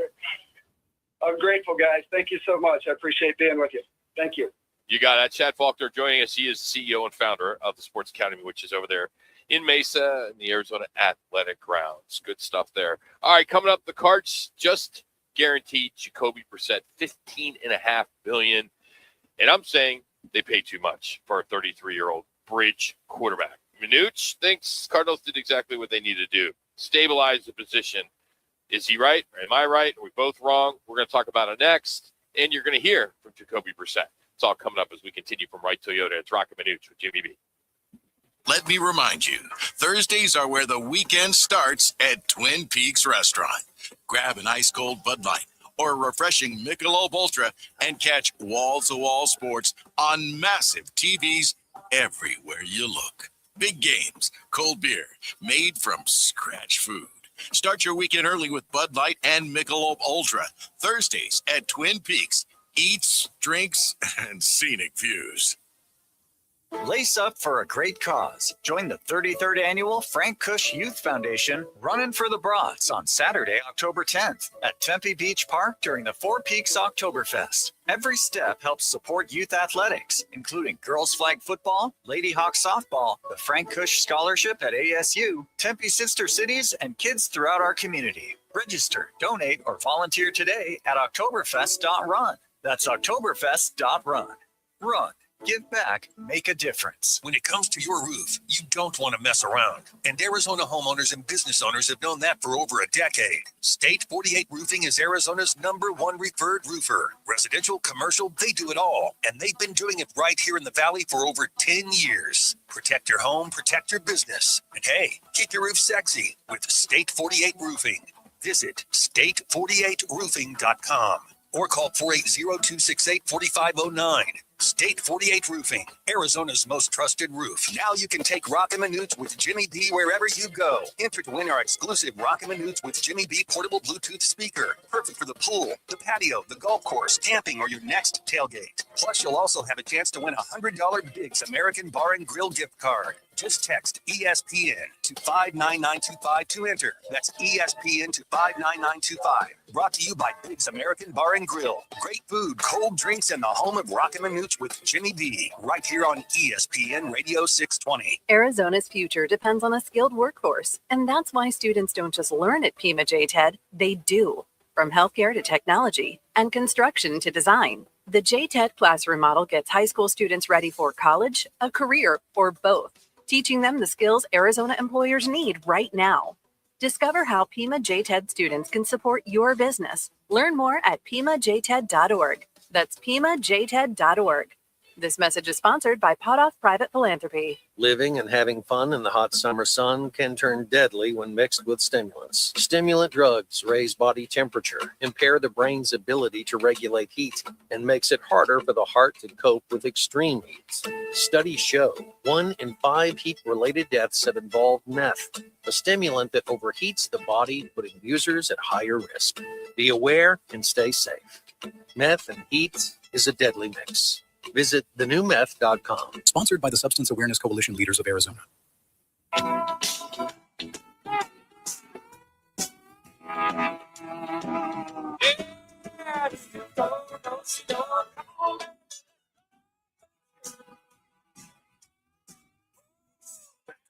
Toyota on Frank Lloyd Wright, where the guys are live from 1 to 4.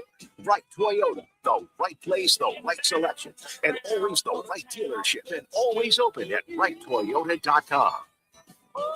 I think I got to go out there and prove it. I don't think it's a given just because the deal gets done. I think, you go out there and put your best foot forward. I think at the end of the day, no matter what, who money-wise, I think as the coach and as the people of the organization, they got to put the best person forward.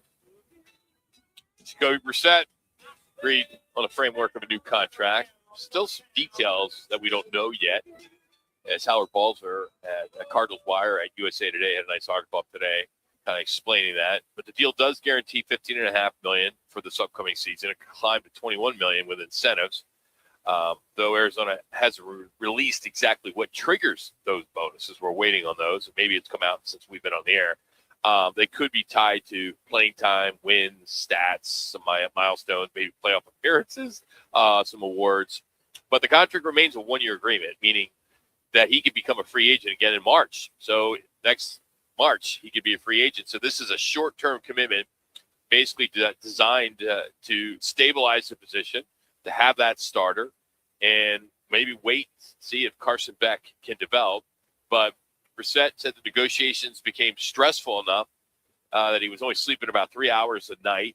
Well, of course, he was representing himself. That could be one of the reasons. And then he said that he finally reached an agreement as a relief, and he wanted to earn the respect of both the organization and his teammates. And here he is, what he had to say about his teammates. That's good. I mean, I think that's the ultimate, reward in this game is your respect for your teammates. I think that's I don't even know if reward is more so the currency is the respect and the recognition from your teammate. I think that's what, I kind of pride myself on, and really that's the only thing I really value.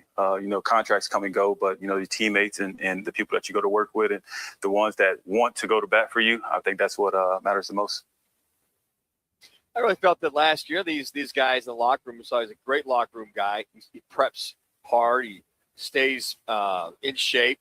And what he did as far as moving the offense, even though he didn't have the wins, they had a lot of respect for Jacoby Brissett. He's a veteran. He's a pro. He prepares like a pro. He prepares to win each and every week, and he gets himself ready. And I think they saw last year he was the best opportunity for this Arizona Cardinals offense to move up and down the field. And I think what they realize is how hard he worked, how hard he respected Kyler Murray at the time being his backup.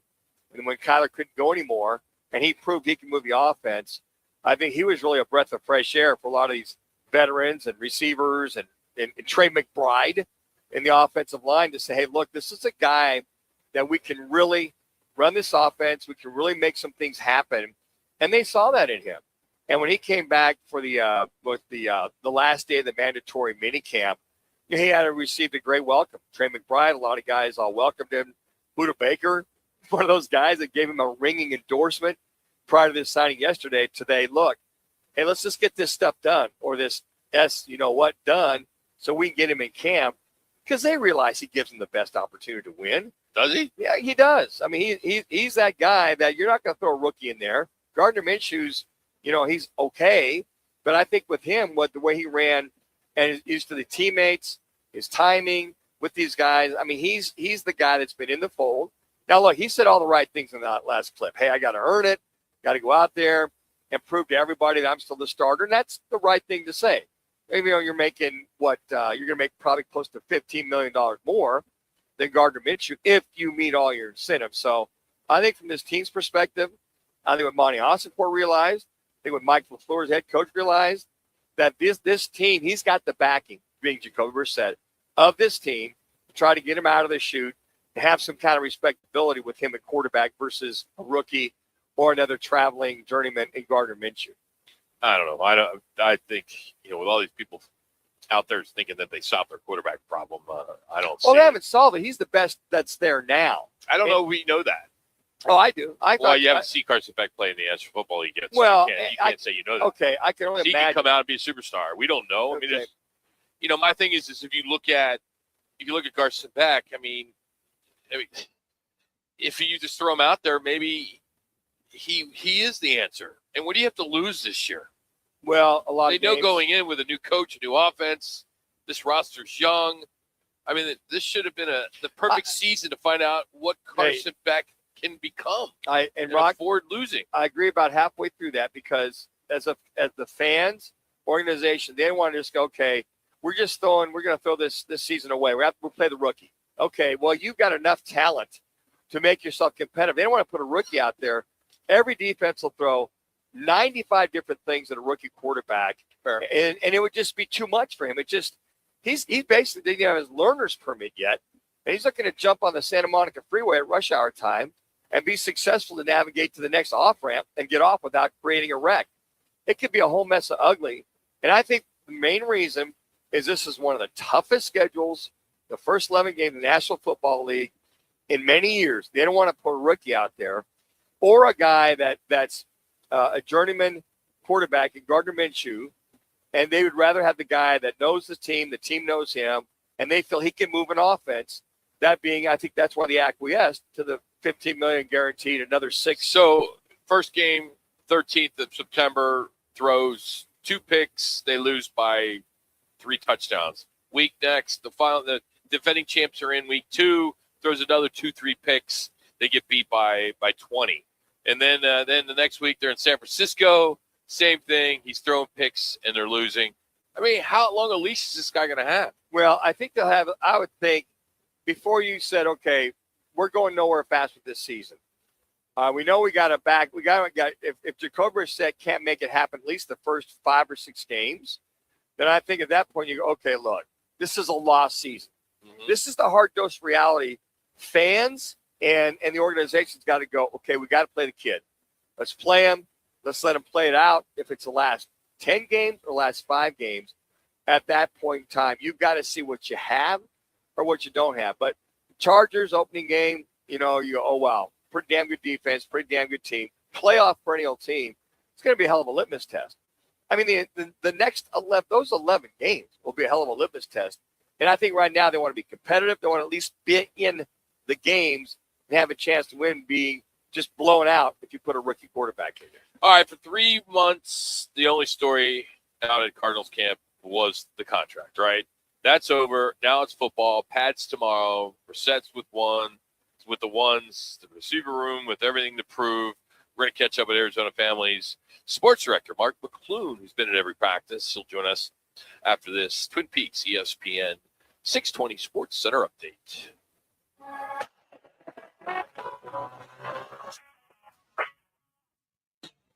It's now time for your Roc and Manuch with Jimmy B's ESPN 620 Sports Center update.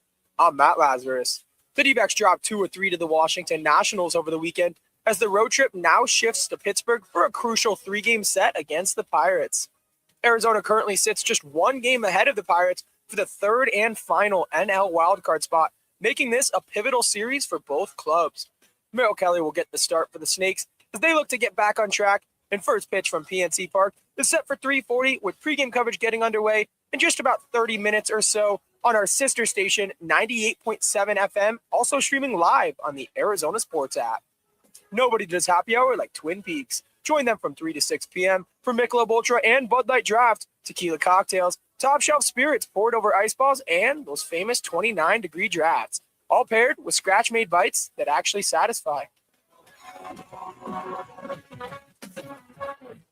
Now open in North Scottsdale, it's the Orangedale Lounge. ODs, right off Thompson Peak and Bell, next to Bash's. Your new favorite dive bar has arrived. Cold drafts, chill vibes, always affordable prices, and the OD Mug Club, a one-of-a-kind membership you won't find anywhere else. No frills, just great people, ice-cold drinks, and a bar that feels like it's always been there. Follow at OD Scottsdale and get the scoop at orangedalelounge.com. Orangedale Lounge. Dive in and drink up. Arizona's headquarters for Toyotas is Wright Toyota. Hey, Rock, for my friends at Wright Toyota in Scottsdale. You will always find the right deal at Wright Toyota. Wright Toyota has been driving Arizona's home for years with their amazing service, pricing, and great selections. I encourage you to discover the difference at Wright Toyota. Make the right choice, Wright Toyota, just off the 101 on Frank Lloyd Wright Boulevard, and always online at wrighttoyota.com. The right price, the right selection. Check out wrighttoyota.com. When hot is not an option, Stay Cool delivers. From patios to warehouses, shops to summer events, Stay Cool's Slim Cool Elite and Cool Cube mobile air coolers deliver more air for less money. They're rust-free and backed by more than 40 years of experience keeping you cool. Available now online at Home Depot, Lowe's, and Tractor Supply. Ship to the store or right to your door. Visit staycool-products.com. Slim Cool Elite and Cool Cube. Get yours today with free shipping and beat the heat. Let me remind you, Thursdays are where the weekend starts at Twin Peaks Restaurant. Grab an ice-cold Bud Light or a refreshing Michelob Ultra and catch wall-to-wall sports on massive TVs everywhere you look. Big games, cold beer, made from scratch food. Start your weekend early with Bud Light and Michelob Ultra. Thursdays at Twin Peaks. Eats, drinks, and scenic views. Living in the Valley of the Sun means we're always battling the heat on the golf course, at work, or just getting through the day. To stay sharp, you need more than energy. You need hydration. You need Phoenix Hydration Energy, spelled Phoenix, like the city we love. Phoenix gives you clean, natural energy from green tea, plus 3 times the electrolytes of leading sports drinks. No crash, no junk, just pure performance. Grab Phoenix Hydration Energy today at 7-Eleven, Quick Trip, or Circle K. Phoenix Hydration Energy. Rise up. Sleep isn't just rest, it's restoration. Poor sleep can increase your risk of cognitive decline and dementia. Getting 7 to 8 hours of quality sleep each night helps your brain clear toxins and stay sharp. Research shows that up to 40% of dementia cases could be prevented or delayed by addressing risk factors, including lack of sleep. Tonight, give your brain the rest it deserves. This is a test of the emergency alert system. This is only a test.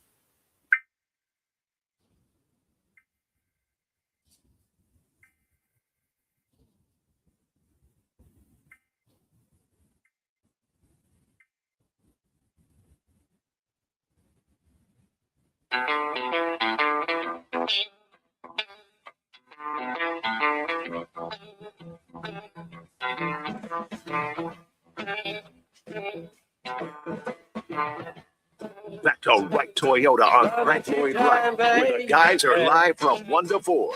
Right Toyota, the right place, the right selection, and always the right dealership, and always open at righttoyota.com. Set in the gun.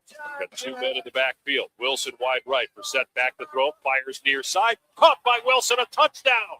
What a start for the Cardinals against the Ram team that needs this to win the division and maybe get the number 1 seed. And it's Arizona that comes out blazing hot. Yeah, not for long. All right, Arizona's Family Sports Director Mark McClune joins us now here on ESPN Radio Phoenix. You can follow him Twitter X at Mark McClune, and he joins us down the right to the guest side. How we doing, Mark? What's happening, bud? Good. Yeah, doing real well. I kind of, I'm kind of hot. I'm kind of grouchy. I'm getting ready for football season. I kind of want to hear Manuch bark out a little cadence to get me in a good mood. You got anything for me? Anything from like the Buffalo Bills days? Oh, are you ready? Hold on just a second. I'm going to go to the restroom or something. I don't want to hear this crap. Split right, 63, X post corner, X post corner, on two. Ready? Right. Line of scrimmage. 4th and set. 295. Jeez. 295. Height. Dude, Mark, he took his headset off to do that. That gets me my play. Is that ball going to Roc or me? Like, who's it going to? Well, if you're at X, you're going to run the post corner. I might pump it to Roc on the dig route. I might come to you because we've been setting them up the whole game because you've been running a post the whole game backside. Okay. Now we're going to go X post corner, and then we're going to set them up because you're going to be wide ass open. Okay, so just don't drop the damn ball, Mark. We're waiting all game for this. Hey. There's the 50-50 shot. If it was Texas in the 90s, I would have blocked the backside defensive end the play before. So that was a little. There was always some bumps and bruises, and the shoulder pads were big as a receiver. So, but I'll give you the best I got. Thank you for indulging me because it's just training camp comes upon us. You being an ex-football player, it's that time of the year you can kind of smell it. I mean, we can probably literally smell the grass, the pads, the funk in the locker room. I mean, it's that time of year. Unlike nowadays football, do they ever hit? Is it Camp Country Club? Are they cupcakes served? Or is it ice cream served after every practice? I mean, seriously, Mark, what is training camp all about these days? Well, it was cake. It was cake on Sunday as Jacoby Brissett got paid. There was a cake. I knew it. And Paris Johnson commented that he wanted it to be cookie cake. So I think that tells you where we're at when it comes to NFL training camps.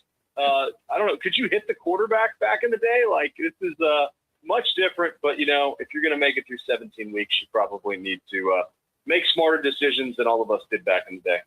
Here's Mark McClune joining us here on ESPN Radio 620. All right, Mark, you've been out of camp a lot. What was the actual temperature in that building yesterday when Brissett's news broke? Well, so I was not there yesterday. I was there all last week, and I'll be there all this week. I went to Greer McClune's basketball game on Sunday. So decided that was decided. But Good job, I was Dad. monitoring all the sound.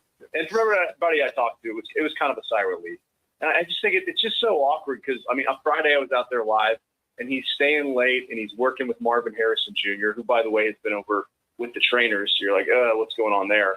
But he's still working out. So it hopefully can work his way through whatever the issue is. But I think it's just like, okay, we all know Jacoby Brissett's a good quarterback. He can get you knocking on the door to beat games, to win games. You know, you think about the Colts game last year. You think about the Packers game last year. If they'd had James Conner, if they'd had a run game, what would that have looked like? I think you got to wind this thing up and see what this offense can do with all of these weapons. I think you have a puncher's chance. You need some things to go right on defense. And then, you know, when there's no expectations in Valley Sports, good things tend to happen. I'm not saying they're going to based on the schedule, but you just never know. I didn't think the 2023 Diamondbacks were going to the World Series. 2021 Suns were going to the NBA Finals. 2012 Coyotes were going to the Western Conference Finals. ASU going to the College Football Playoff, play my Longhorns, or the Cardinals going to the Super Bowl in 2009. So I'm not in the predictions market. You know, I think the one thing you said that a puncher's chance, Mark, stuck out as far as who's the guy, at least this year, they've got a puncher's chance because these first 11 games, as you, me, and Rock know, are be extremely difficult with snowball's chance in hell, whatever you want to call it, to win the game. And he's the guy. And on top of that, it just seems as though when he came in for that mandatory minicamp, the guys welcomed him. They liked Jacoby Brissett. So I think he's got a lot of that going for him. And I think Monty Ossenfort and Mike LaFleur, Michael Bidwell said, you know what, we've got to come up with some extra dough to give us at least a puncher's chance, as you said. Yeah, and I think so. And I think you see what he did with Michael Wilson last year. You see what he did with Trey McBride. I mean, those two guys think he's the best quarterback of all time because of the way they made him look. I mean, Trey McBride is a 99 in Madden this upcoming season, and a big reason why is Jacoby Brissett. Now, can he unlock Marvin Harrison Jr., who I think just some dumb luck last year, bit by the injury bug, the appendectomy. He and Kyler were clearly never on the same page. There was something weird going on there, and I think it was just Kyler probably trying to get the ball out too quick, and Marvin Harrison Jr., used to a different kind of quarterback that was a little more maybe scripted and on time. I don't know that to be a fact, but it just, I mean, from his first game as a rookie, when MHA dropped the pass right in his breadbasket, you're like, something's not right here. So can Brissett rehab MHJ and turn him into a 99 on Madden? I mean, you can talk yourself into if the right side of this offensive line can hold up under the point of attack. They can do something offensively. I also think it's huge that Walter Nolan's not done for the season. When he got carted off in the Atlanta game, I thought you were going to be without him for all 17 games this year. Mark, are the contract's done with Brissett, so we can't talk about the quarterback? That's been the narrative most of this offseason. What's your biggest concern entering preseason? Yeah, right side of the offensive line, especially with Isaiah Adams and that arrest in Canada. Yeah. And is he gonna be the right tackle? Right guard. You kind of, spin it a couple different ways. And I just think the defense is young. You're going to need a Walter Nolan to really show he's a first-round pick. You're going to need if Darius Robinson, Walter Nolan, and, Will Johnson all become guys that are, bona fide starters in the league that you can depend on. Maybe Josh Sweat is like, I want to stay here, man. I'm getting one-on-one on the outside. I'm going to lead the league in sacks. And I think Mac Wilson does a good job calling the defense. Cody Simon, from Ohio State, he was the MVP of the national championship game 2 years ago. There's some dudes. I don't think it's deep on defense, but I'm here to try to outscore everybody. Yeah, and I would agree with that. And I think that's where that came into your point. They looked at the defense and said, we got to get Jacoby done. He can put points on the board. To your point, he can move the team up and down the field. the other thing too, Mark, you brought up, the pass rush, the move with young guys. You could have Denzel Burke out there. I see Garrett Williams is out for now. And then on the other side, Will Johnson, will he pop or will he get injured? But they've got to have some kind of push or some kind of pressure to protect these young guys, I would think. Yeah, and I think Garrett Williams, another guy, I thought he tore his Achilles. I thought he was out for the year as well. So even if he misses a couple games, even if it's something he can come back from, and I mean, people say he's the best nickel defensive back in the league. I mean, he's played pretty well. I don't know that I've stacked him up against all the other nickel defensive backs. But Denzel Burke, another guy, went to Brophy, went to Saguaro High School, went to Ohio State, played on a big stage last year in the preseason, was definitely swimming. It seemed like he was in the right spot the entire time, but the ball kind of found the receiver's hand. So let's see if he can settle down a little bit. And, and also Rabbit back there, who's going to play safety. I mean, alongside Buda Baker, Jalen Thompson is gone. So you're going to have to break in another new safety as well. So I wouldn't expect the defense to be humming. I do think it helps to have Nick Rawlins back, the defensive coordinator, and have some continuity. And, that way you kind of pick up where you left off. And, I think Josh Sweat's a guy, if he sticks around, if he can be happy here, I mean, he gives you a puncher's chance as well because he's got like a Lawrence Taylor type, feel out there. Speaking of him, did he slip on a banana peel or something during the offseason? He's out with the what's the explanation for Josh Sweat being out right now? Oh, it's what did Aaron Rodgers call it? It's a beautiful mystery. So if I had to guess, I would say that he wants to go a place where he thinks he can win and doesn't see it happening here, despite all of our hemming and hawing. And he signed here thinking he was going to play for Jonathan Gannon and wants to doesn't want to waste a year of his career. And we've seen that before with Buda Baker as well. And Monty Ossenford has said, no, you're going to play ball here. We want you here. And so, if you get a motivated Josh Sweat, I mean, that immediately makes your defense, something to contend with. You always have to know where number 10 is. All right, we get to do this because it's training camp just underway. Give me the over-under, and what's a successful 2026 for this team? Oh, my gosh. I've gone back and forth on this. Okay. I would say success is knocking at the door of the playoffs in the short term. Probably in the long term, it's figuring out what you have with Carson Beck. If you get out of the gate and win a couple games, I think you have to go for it. That maybe isn't the smartest decision long term for the franchise because everybody says this is a year of the generational quarterback. But I feel like once you get to the draft, all the quarterbacks change anyway. If you would have looked 2 years ago, Carson Beck was a first-round pick and he fell to the third round. So I think you go year by year, you go game by game. I think Mike LaFleur. I tell you what, I'm gonna simplify this. The fan base to be rallied around Mike LaFleur is a really solid NFL coach going forward, and a coach that you're going to have here for a long time and win a lot of games. How's that? Well, and I think on top of that, Mark, you see in the success he had learning under Sean McVay. Nathaniel Hackett has had his ups and downs, and you got Matt Schaub as a quarterback coach. So you've got a wealth of knowledge with this team offensively for you on a day in and day out basis. From you covering this team, what will be some of the things you'll be watching very closely to see if they can, to your point, succeed on a weekly basis or at least be competitive on a weekly basis? Yeah, I think it's just Jacoby Brissett continuing to move the ball and the offense continuing to put up yardage and put up points and I think Jeremiah Love not being one of those rookies who you don't hear from until Halloween or November. And honestly, how about just no zombie football? Does that work? Yeah. All right, last one. What are you working on for the extra point tonight? By the way, I so appreciate the extra point. I miss, and you do probably as well, when you first came to the market, Fox Sports Arizona had that 10 o'clock, and you live for it because it was the only local sports, long form, and you guys have been doing a hell of a job with it. And I'm biased because I worked 8 years at Arizona Family, but you guys are doing a great job. So what is it you're working on tonight this week? Yeah, no, really appreciate that. It is a passion project and it's an all day thing, and it's a privilege to be able to tell the story of Arizona sports. So yeah, tonight's just kind of a reset, after all the Cardinals news this week, kind of where everybody's at. And, we'll kind of go, Julia Lopez is going to sit down with Buda Baker. So we'll have that and kind of dive into the Jacoby thing as well. Terrell Austin is another guy. He was the former defensive coordinator of the Steelers. We talked this weekend that I'm interested to kind of dive into what he had to say because he's helping out Nick Rawlis on defense. And I also had a chance to sit down with Matt Schaub. So I think, just kind of how this thing is constructed is kind of like, what do we make of the first couple days here and what we learned about the team as we put on the pad. So it's kind of a temperature check there. And then, can the Diamondbacks, beat the Pittsburgh Pirates and put some distance between themselves and the Buccos in the standings. They lost tonight and they're tied. And I think they kind of ran into a buzzsaw this weekend with the Nationals. So you got to hold off DC as well here and try to get through the trading deadline, maybe beef it up a little bit, try to get some arms back.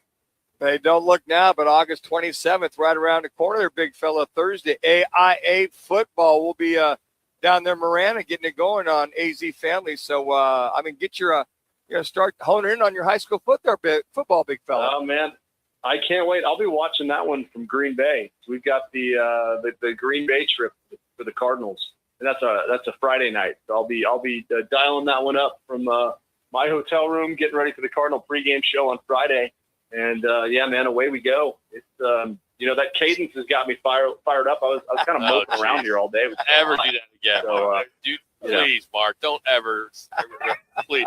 The funny thing is, though, he's taking his headset off to do it. He can't do it with a. No, it's too loud. You got to bark out signals in Rich Stadium. Can you put a helmet on next time? Do you have an old Bills helmet you could put on, or K-State?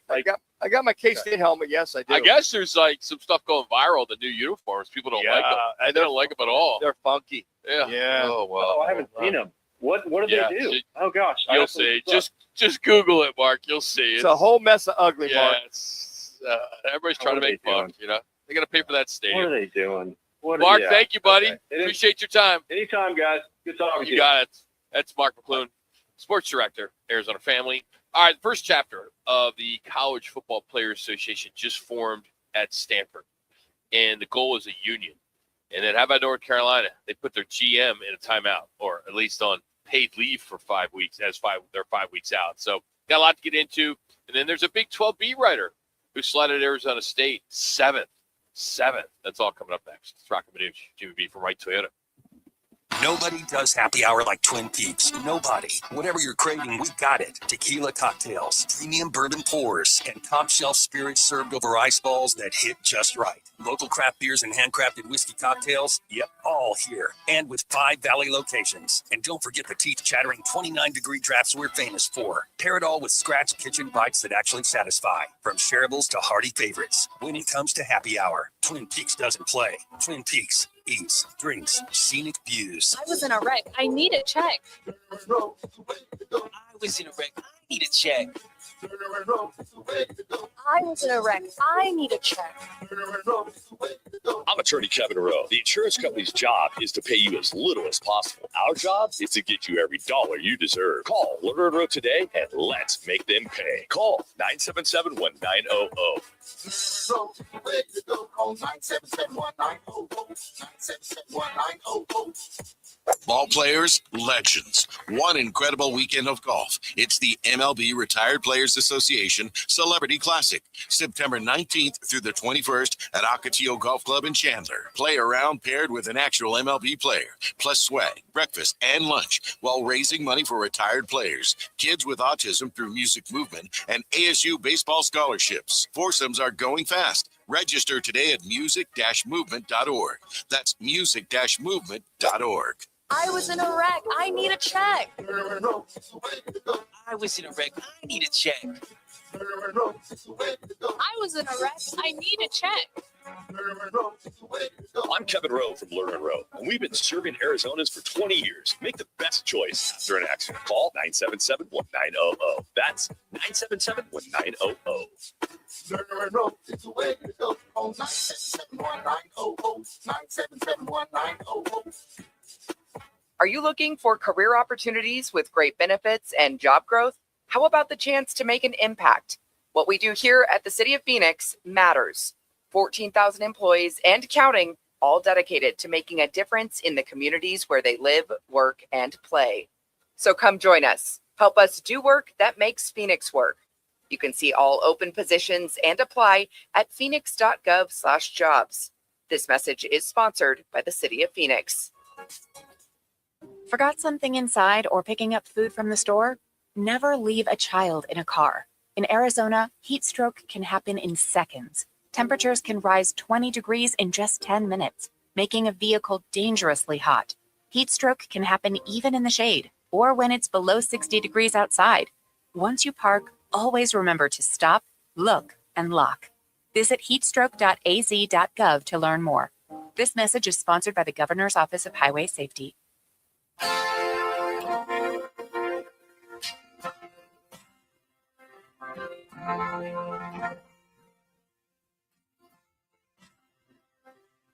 Back to Wright Toyota on Frank Lloyd Wright, where the guys are live from 1 to 4. Wright Toyota, the right place, the right selection, and always the right dealership, and always open at wrighttoyota.com. All right, football at 50, a little bit early, as Stanford football players have formed the first campus chapter of the College Football Players Association, and they're not petitioning for union status or employee status just yet, but they're bargaining for units conference by conference. So once it signs up a majority of every school in the league, then it will move to formally unionize. And chapter leaders are their center. His name is Fisher Anderson, and their linebacker, Ernest Cooper. The executive director is Jason Stahl. And they say that other power conference programs are pretty close to forming their own as well. They feel that this is one of two paths to get the sports leadership to see legal stability. And, of course, the other one is being a Congress granting the NCAA antitrust exception. So we're going to get into that a little bit more with Jay Paterno, who will join us in about 10 minutes. He is Joe Paterno's son, and he's going to dive into some of that with us as well. University of North Carolina has put general manager Mike Lombardi on paid leave, effective immediately, just 5 weeks before Belichick opens up his second season as they open up in Dublin against TCU. No reasons to why. They did not disclose that, but ESPN reported it stems from some human resources complaint, which was filed by a former front office employee. So it's pending an investigation. He is the highest paid GM in the sport. He's around 1.5. And he's the guy who said the Tar Heels consider themselves as the 33rd NFL team. Remember and that. Of course, he's also the guy that banned Patriot Scouts from the program. So let's we'll wait and see on this one, but investigation is pending. I can only imagine what since you just said he was relieved immediately or suspended immediately until further investigation. I can imagine there could be allegedly some kind of harassment, some kind of innuendos. There could be a lot of some things said to, if it's from one of the other employees, they haven't said whether it's a female or male. They're kind of being very guarded with this situation. And I don't know if Mike Lombardi's had a history aside what you just said right there in the past, but that's, right now, you think about that. At North Carolina, one of the Blue Bloods, if there's any kind of innuendos or issues or concerns with an employee, period, whether they're male or female, and they just put you on suspension immediately, there'll be a lot more coming out here real soon. It depends on how much they bring him back. And if this employee files a suit against North Carolina in reference to the allegations, if that were some of the things that Mike Lombardi has done. Not a good look for UNC going into their second year, where they were 4-9 last year. Yeah, they were struggling. Belichick says that they will be much improved this year. He was able to get a few guys back that went in the portal initially. And he's picked up a few players, lost his quarterback the year before. So I'll be very interested to see how this affects or doesn't affect whoever takes over Mike Lombardi, keep their players on board. All right, so quick hits. North Dakota State is in talks to join the Mountain West. The LA Bowl is folding after 5 seasons. And where I find this is unbelievable, the Michigan AD who was let go last week, Ward Manuel, he's walking away with $7.14 million, a lump sum payment after he agreed to step down after the end of this year.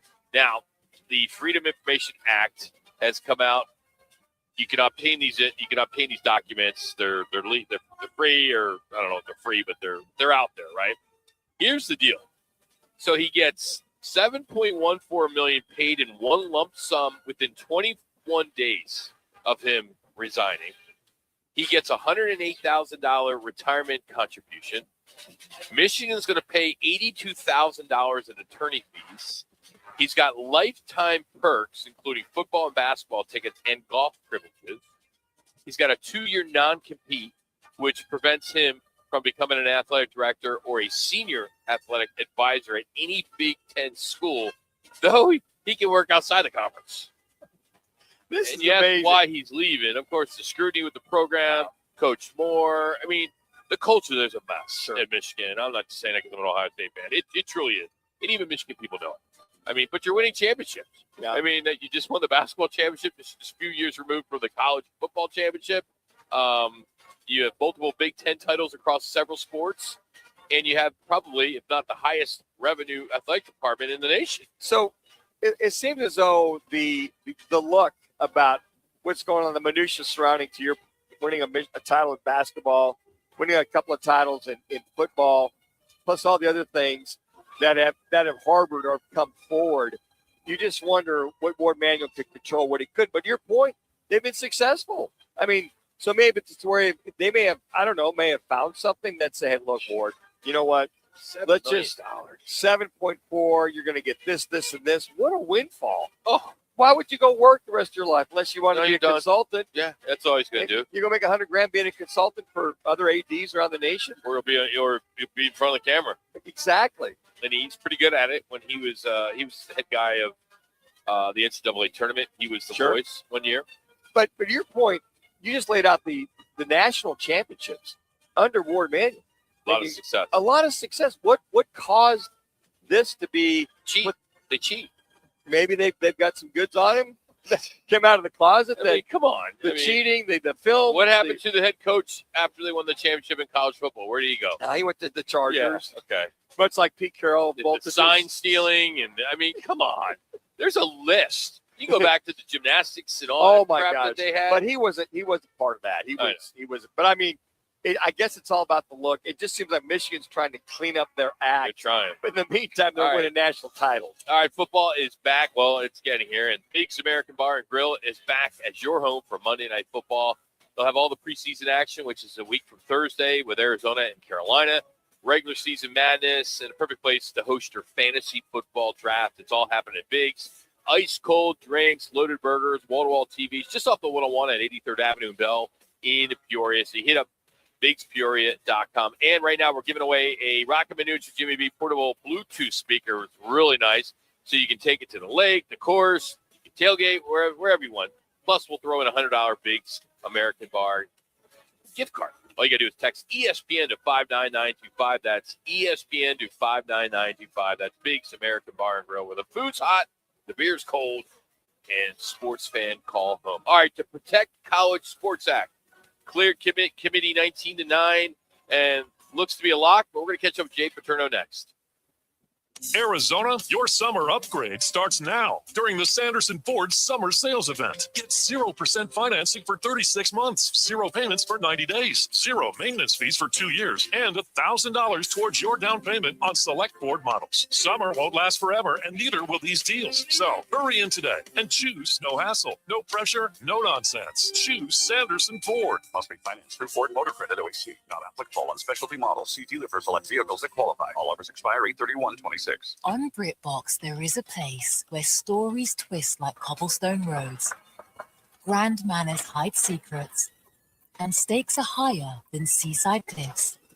Find places worth getting lost in on BritBox. Watch a new series like The Other Bennett Sister from the world of Jane Austen and A Woman of Substance starring Golden Globe winner Brenda Blethyn. If you want to get away, you're in the right place. Stream the best of British TV on BritBox. Free trial at BritBox.com. You're still glowing, flirting, grooving. You've still got it. But your immune system weakens as you age. making it harder to fight illnesses like pneumococcal pneumonia and RSV. Vaccines are a key part of any health routine and can help protect you from getting really sick. Ask your doctor or pharmacist which vaccines you need. See more at PfizerForAll.com. Sponsored by Pfizer.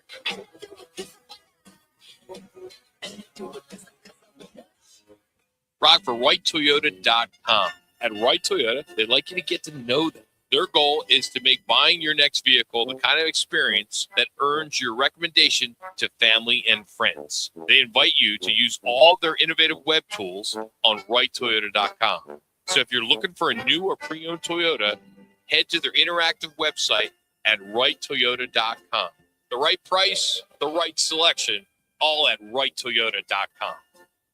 Join the team at All City Towing, Arizona's largest towing company and leader in roadside service. We're hiring dispatchers, call takers, lot attendants, drivers, and customer service pros ready to grow with us. You'll enjoy state-of-the-art equipment, consistent schedules, full health benefits, a strong 401k match, employer life insurance, and a monthly fuel allowance. Take your career to the next level. Apply today at allcitytowing.com. All City Towing, where your future is always moving forward. Game on Peoria. When it's time to eat big, drink cold, and watch every play, make it Big's American Bar and Grill in the P83 district. Big's is serving up huge portions of your favorites. Burgers, wings, nachos, plus a full bar and TVs everywhere you look. And don't miss happy hour Monday through Thursday, 3 to 6:30 p.m. with $2 off well drinks and $2 off domestic drafts, plus daily specials all week long. Bring your friends, grab a seat on the patio, and settle in for the game. Big's American Bar and Grill, where Peoria comes to play, eat, and watch. KTAR AM Phoenix, Arizona's home for the worldwide leader in sports, is ESPN 620.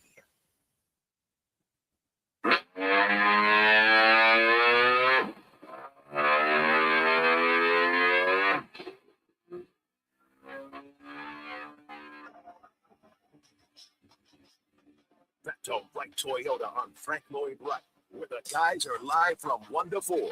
Right Toyota, the right place, the right selection, and always the right dealership, and always open at RightToyota.com. My feeling when I heard Greg Sankey say this is not new. This has been around, I'd say, minimum of 2 years. That you've heard the possibility of, could they leave the NCAA? I would say the probability of the SEC leaving solo is 0.0. That's Urban Meyer on the possibility of SEC leaving. And we've heard also if they're leaving, that means the Big Ten's leaving. But who knows? There's so much going on, of course, in the world of college athletics. And seems like college athletics keeps waiting for Washington to step in and fix the chaos. But once again, the clock has run out. Just a couple weeks ago, it looked like the SCORE Act was headed for a vote before Congress left for its August recess. Now their Senate Majority Leader John Thune, I think it's Thune, says he doesn't see it happening before lawmakers leave town. So what has changed? Joining us now, someone who's been right in the middle of these conversations. He's a Penn State trustee and author and one of the stronger voices pushing for meaningful reform in college athletics. We welcome back to the show, Jay Paterno. Hey, Jay, Roc and Manuch in Phoenix. How are you, bud? Good. How about you guys? Good, man. Can't complain. Just trying to get through a summer here. It's a little warm this time of year, you know. Jay? Pardon? So I got to ask you, when this all went down on the floor and the vote before recess, and then the majority Senate leader says it doesn't seem like it's going to happen, what went wrong in the last 10 days? Well, I think the biggest issue right now, it was, it's about the cap, revenue sharing cap, and the Big Ten, the SEC want to be able to go well beyond it. They didn't want NIL that's arranged by the school to count against the cap, which is silly. It should count against the cap if it's coming through the school. And where they're at right now is, there's the revenue share cap is 21.5. Will be 21.3 next year because it's adjusted for inflation every year. And they're talking about an additional $25 million to pay players that are already your roster retention, like the NBA used to have. And now they're talking about $5 million that's set aside for women's sports. Talking about $51 million. Well, if you go back a year ago, there's an athletic department in the world that was running a $51 million surplus. So the question is, where's all this money going to come from? Those are some of the sticking points, some of the antitrust stuff and whatever. But that's become the big sticking point. And then you just brought that up, the antitrust violations. And I know that Congress approved, because in college it said, well, why limit our players from name, image, and likeness, NIL, as you mentioned. But I thought that bridge is crossed. They couldn't deal with that since Congress approved that if you tried to, it'd be an antitrust violation, Jay. Yeah, well, the thing is, no one's limiting NIL. That's kind of the way people have played it and tried to characterize as limiting NIL. All it's saying is you can't arrange bogus third-party pay-to-play money. If State Farm Insurance wants to come in and pay your starting quarterback to be the commercial like they did Caitlin Clark because they think there's a return on their investment, it has a legitimate business purpose, and that's not what's been happening in NIL. It's been groups of alums coming together, putting together collectives, and I was part of I helped set up Penn State's first collective, and we didn't have that approach. But what you have is now is it became pay to play, and they create, guys making, at the time, guys were making $70,000, $80,000 back then, which is a lot of money, to tweet twice a month. That's not market value. It's not legitimate NIL. So, I mean, this bill is trying to rein some of this in. But on the flip side, the athletes were getting, agents had to register. They were going to cap agents' fees at 5%. You couldn't take the scholarships away because of injuries, illness, or playing ability. There was long-term health care coverage the athletes were going to get. So there was going to be some things the athletes had to give up, but they were going to get a lot of really good things on the other side, too. And that's how Washington's supposed to work. Jay Paterno joining us here on ESPN Radio Phoenix. Jay, so is the bill dead, or is this just how they make the sausage, right? This is how they make the sausage. Because, look, I mean, Senator Cantwell from Washington and Senator Cruz from Texas, I've been on calls with both of them and listening to them talk about where they are and how they got to an agreement on some things. I mean, the fact that those two got into an agreement at all tells you a lot about their willingness to try and get something done. And some of the things that were left out, employment status, collective bargaining, a lot of things that were left out, people had to make a compromise and leave those things out. So, I mean, it's not dead, and I think we're still a long way from this thing. I think ultimately it's going to happen and get out of the Senate. I know both Pennsylvania senators are supportive of it. And so, I think it will. The question is when. So the SEC, how much are they playing in this? Are they a big part of the reason for the delay? Well, yeah, I think, the Big Ten right now has been the one that's been a little, and I say that as a trustee of a Big Ten university, we have been the one that's been the most obstinate in terms of we don't want to see a lot of things change. And our commissioner's attitude has been that, if the status quo right now is better for the Big Ten than getting into this bill, which, if that's the case, there's a lot of, the University of Washington's projecting a $14 to $15 million deficit in athletics.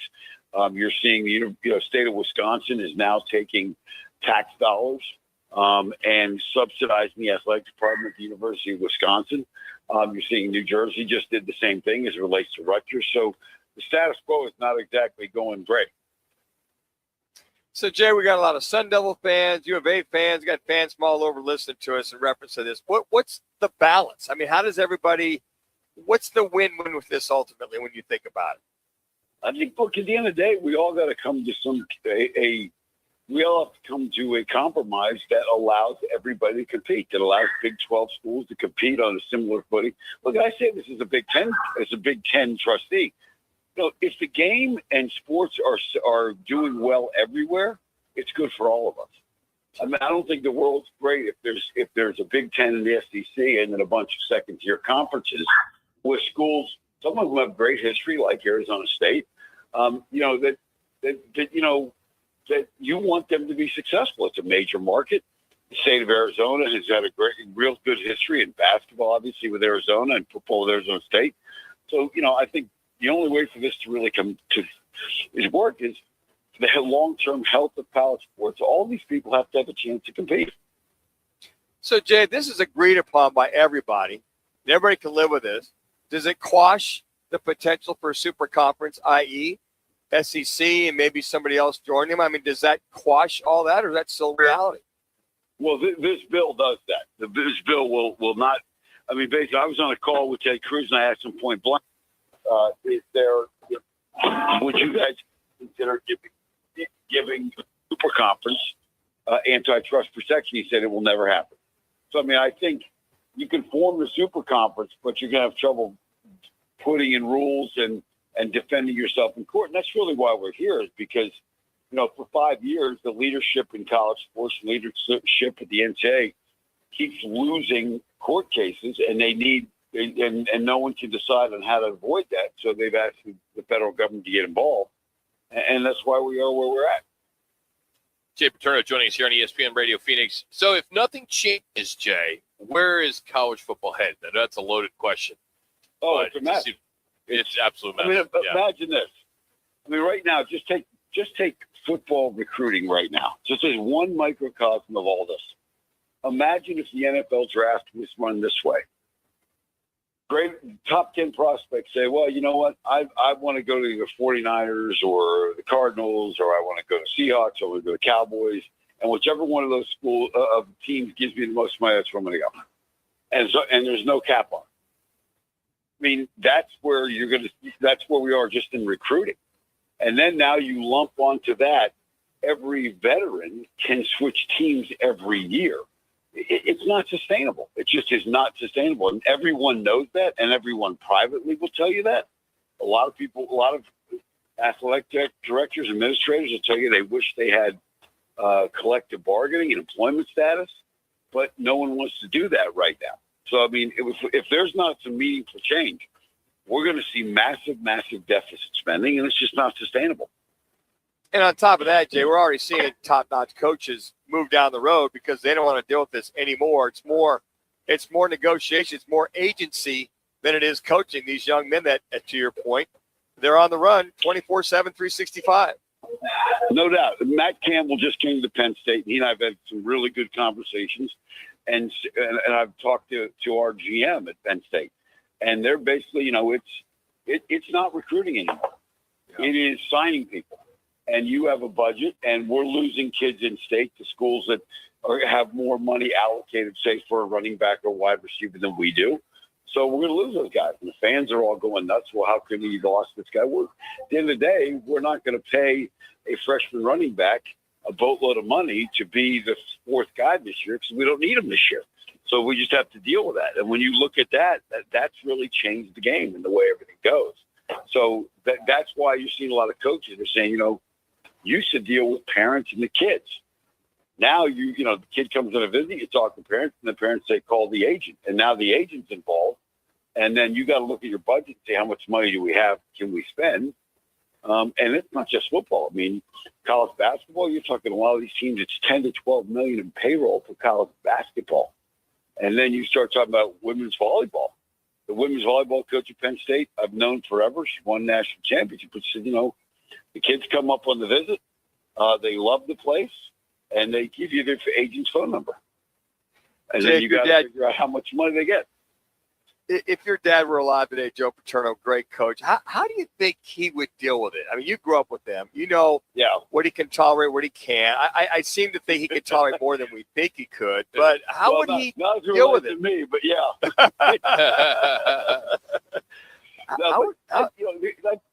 I think 5 years ago when California passed the law, he would have gotten together with a bunch of other coaches and ADs and presidents that, okay, this is inevitable. How we can land the plane, rather than just letting things happen. He was more of a identify the problem and then let's find a solution to the problem. And that just has not happened on a national level by anybody. And everybody's kind of afraid to be the one to suggest something because you got to recruit and schools are used against. So I think he would have gotten on the front end of this. I think he would have been realistic and said, look, let's stop kidding ourselves.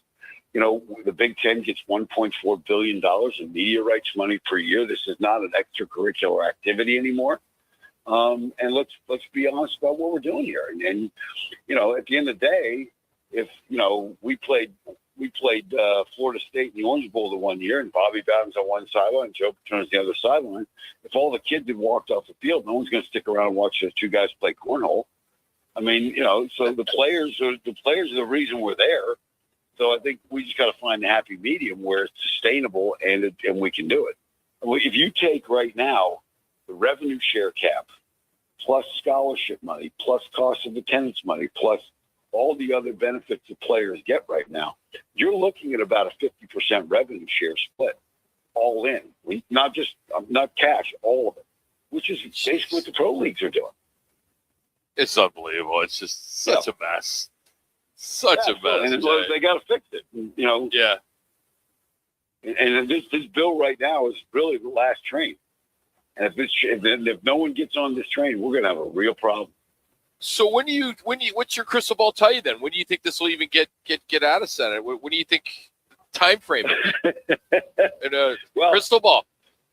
Well, I think it'll happen before the end of September, just simply because I think people want something to happen, and then the midterms are coming, and I think right now the Republicans understand that they may lose the Senate, they may lose the House, and this may be the best setup they have to kind of get something. The President of the United States definitely wants to sign something on this.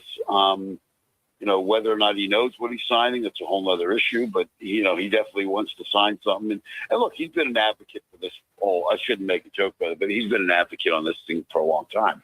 All politics aside.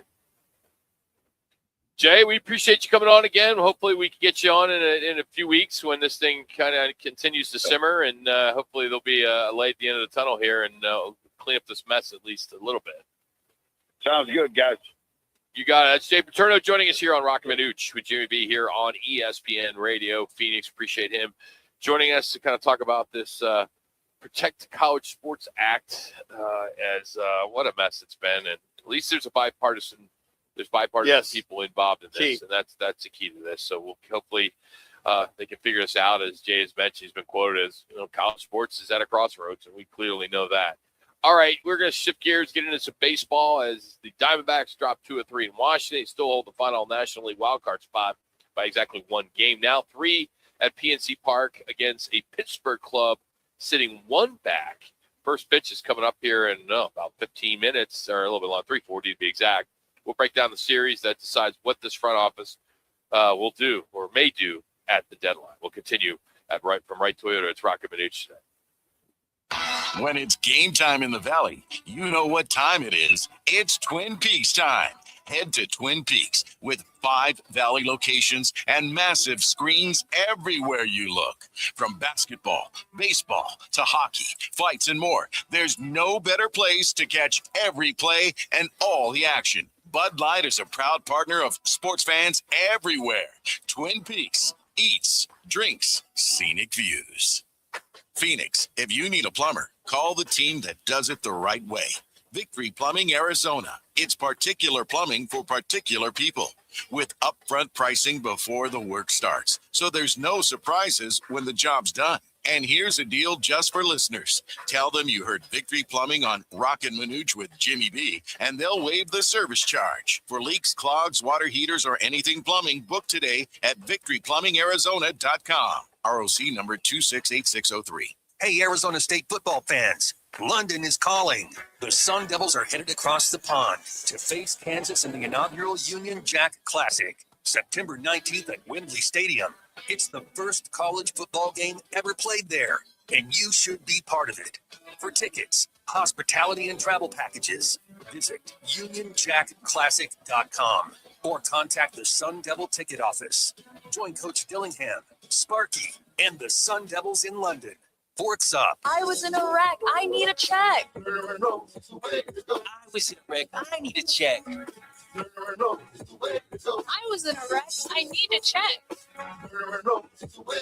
I'm attorney Kevin Rowe. Being in an auto accident is traumatic. You need to call the best law firm that has the experience to get you the best results. Call 977-1900. That's 977-1900.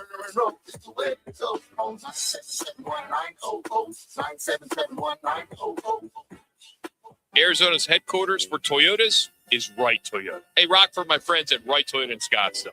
You will always find the right deal at Wright Toyota. Wright Toyota has been driving Arizona's home for years with their amazing service, pricing, and great selection. I encourage you to discover the difference at Wright Toyota. Make the right choice, Wright Toyota, just off the 101 on Franklin Wright Boulevard, and always online at wrighttoyota.com. The right price, the right selection. Check out righttoyota.com. Living in the Valley of the Sun means we're always battling the heat on the golf course, at work, or just getting through the day. To stay sharp, you need more than energy. You need hydration. You need Phoenix Hydration Energy, spelled Phoenix, like the city we love. Phoenix gives you clean, natural energy from green tea, plus 3 times the electrolytes of leading sports drinks. No crash, no junk, just pure performance. Grab Phoenix Hydration Energy today at 7-Eleven, Quick Trip, or Circle K. Phoenix Hydration Energy. Rise up.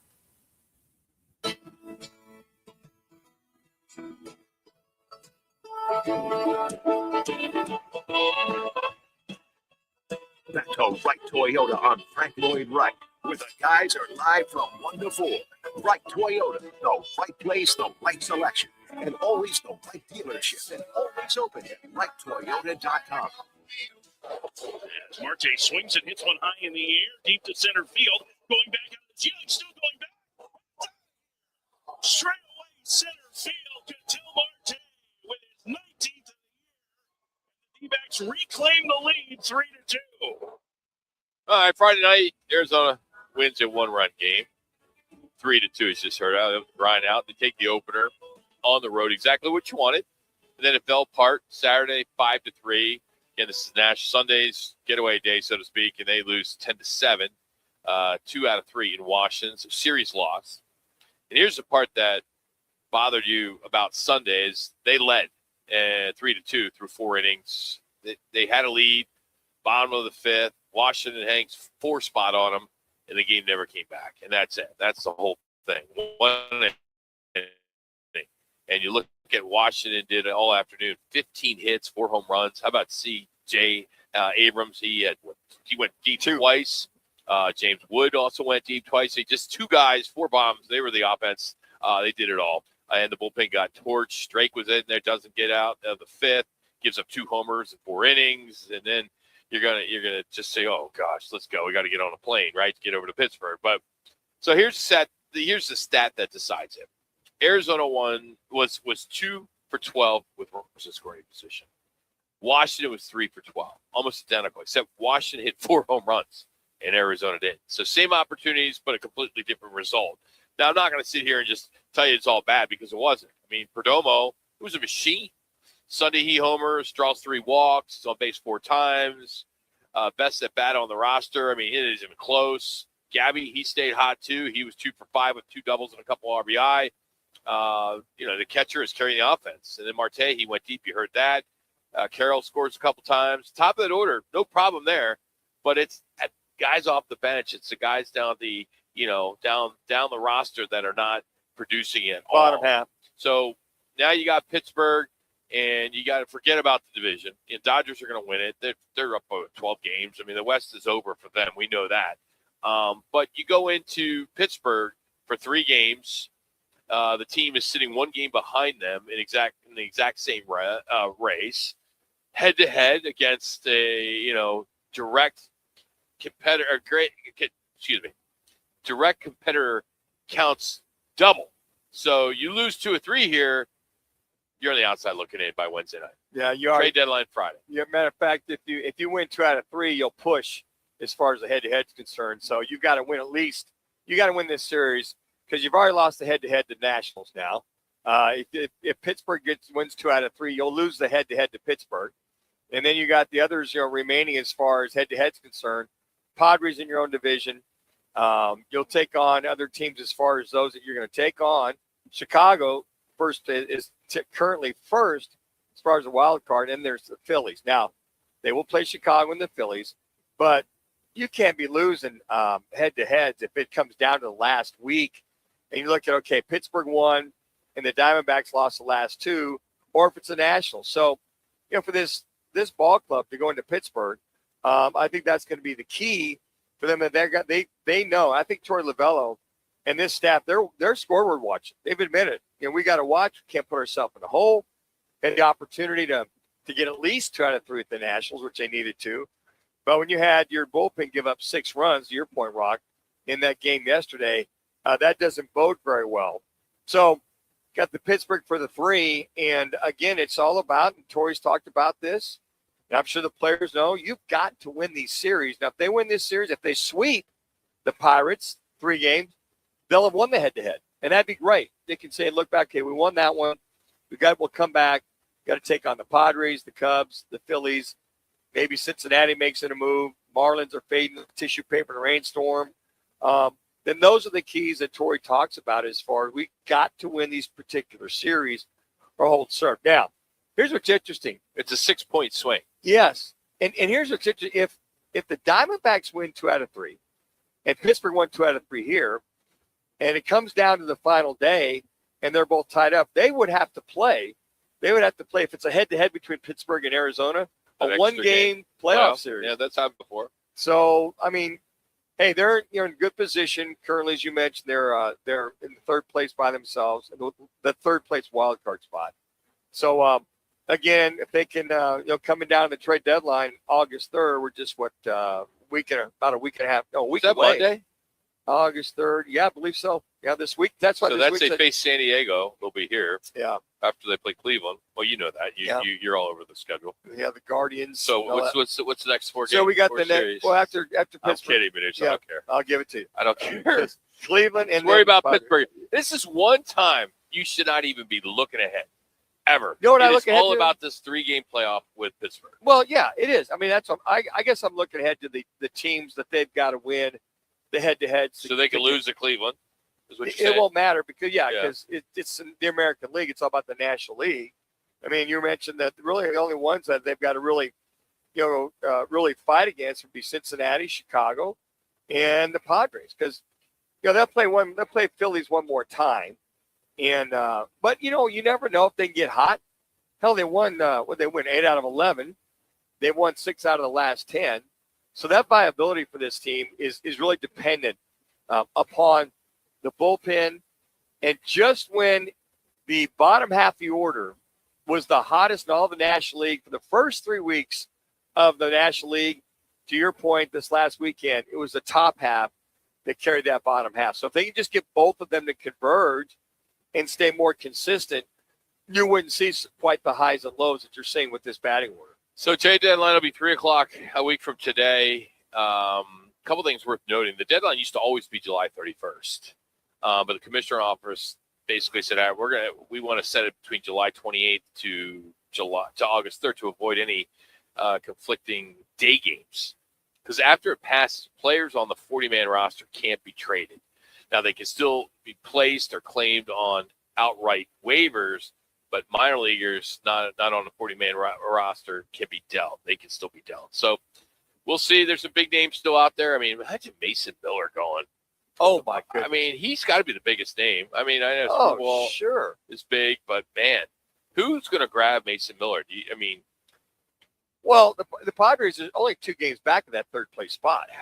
Yeah. I mean, if they get concerned hot, they would definitely need him to shut the door if they decide to. But I got to imagine, if they start to falter 3, 4, or 5 games back by next Monday, they would probably look to, sell him off. But the kid, I mean, he'd be a rental. He'd be a good rental for the Diamondbacks to take a good hard look at. 4 hours on a golf course goes a lot faster with us in the car. Yeah. We're giving away a portable Bluetooth speaker and a $100 Biggs American Bar and Grill gift card. Just text ESPN to 59925. That's ESPN to 59925. That's Biggs American Bar and Grill in Peoria, where the food's hot and the beer's cold and sports fans call home. All right. Jacoby Brissett gets a new deal. He is now the starting quarterback, but does he have the weapons around him to at least win some games? We'll catch up with former Cardinals receiver Frank Sanders. We'll break it down. We'll talk about this new look offense as we continue from right till the other. But first, here's Laz with the Twin Peaks ESPN 620 Sports Center update.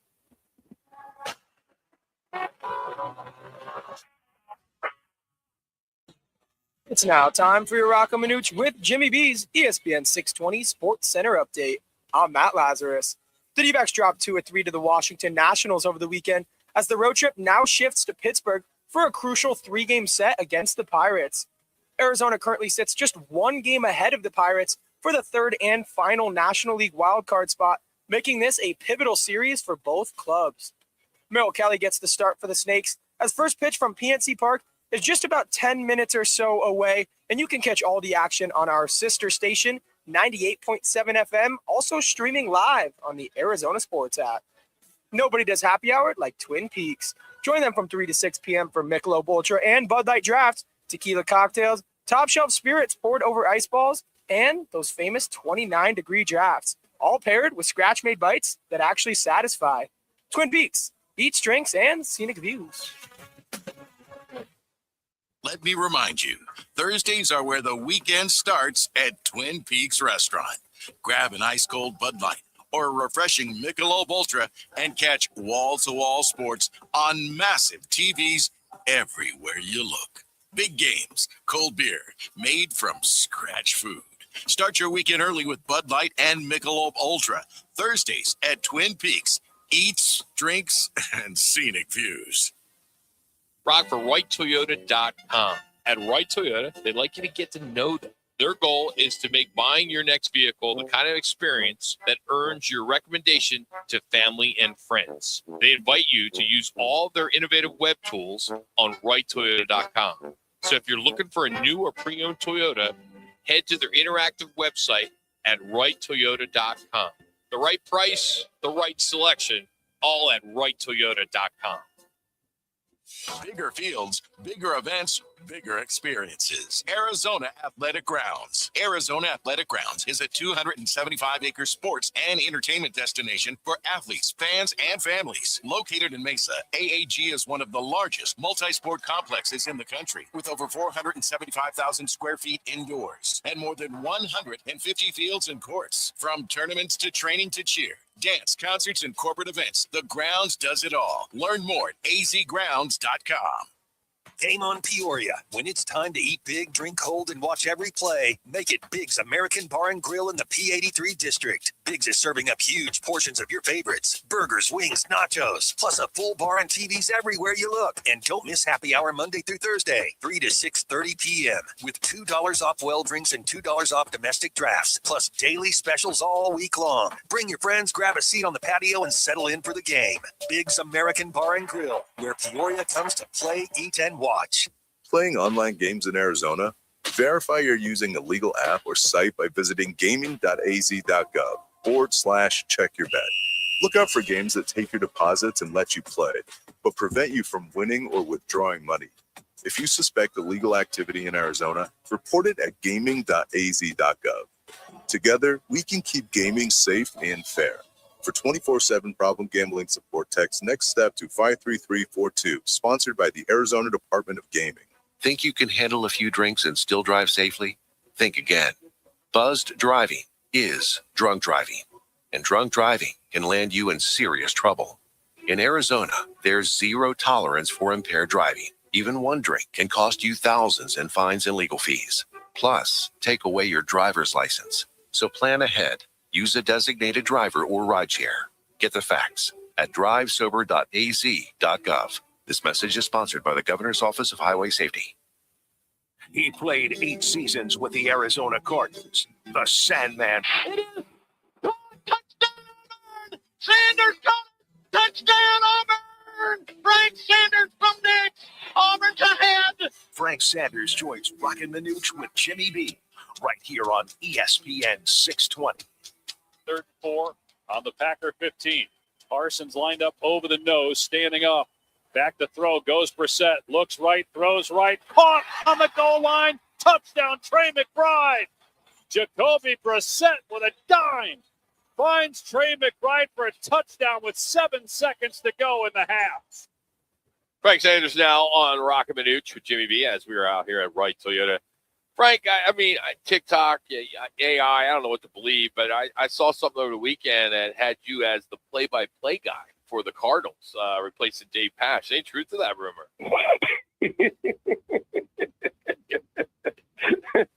No?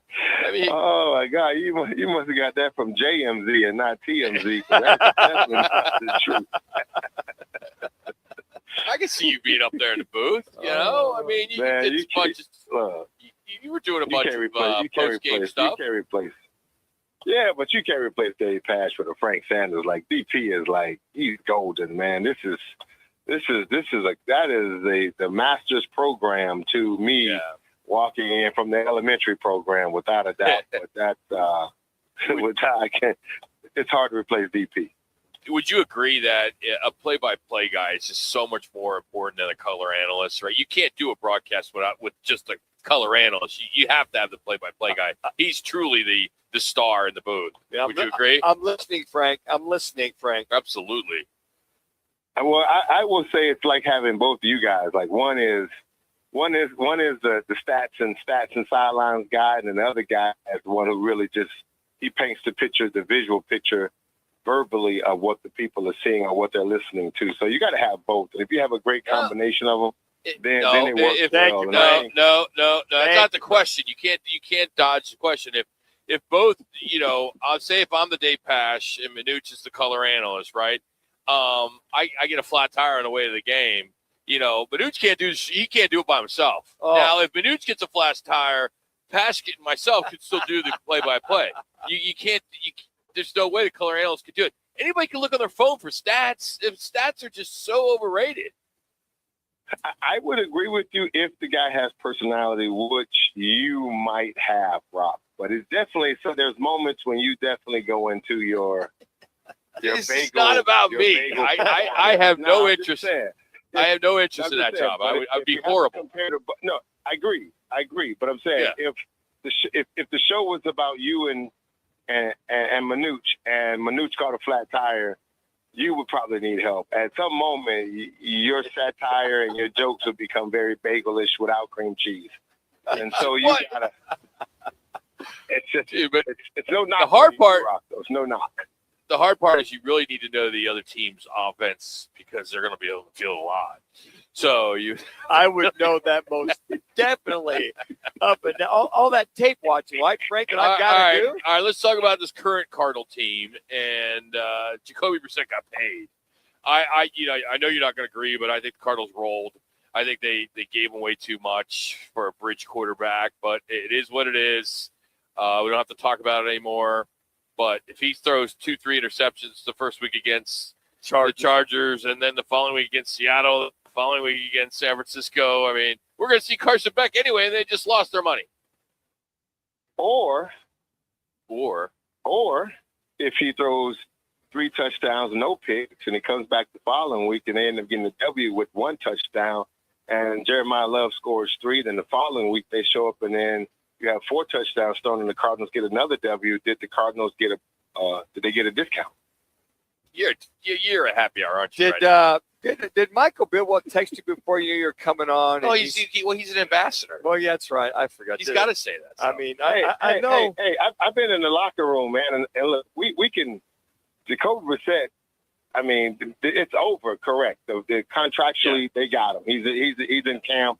The leader of the team, or the so-called described leader prior to the season starting, would have been Jacoby Brissett because he was starting quarterback the last 12 games. But the reality is that the Cardinals finally came up to a contract that was agreeable. Whether we agree on the numbers or not, he was considered the starting quarterback. Rightfully so. The starting quarterbacks in the NFL salaries are between $30 and $60 million. Sure. So if you want to call him the starter and he's getting 15, then the Cardinals won.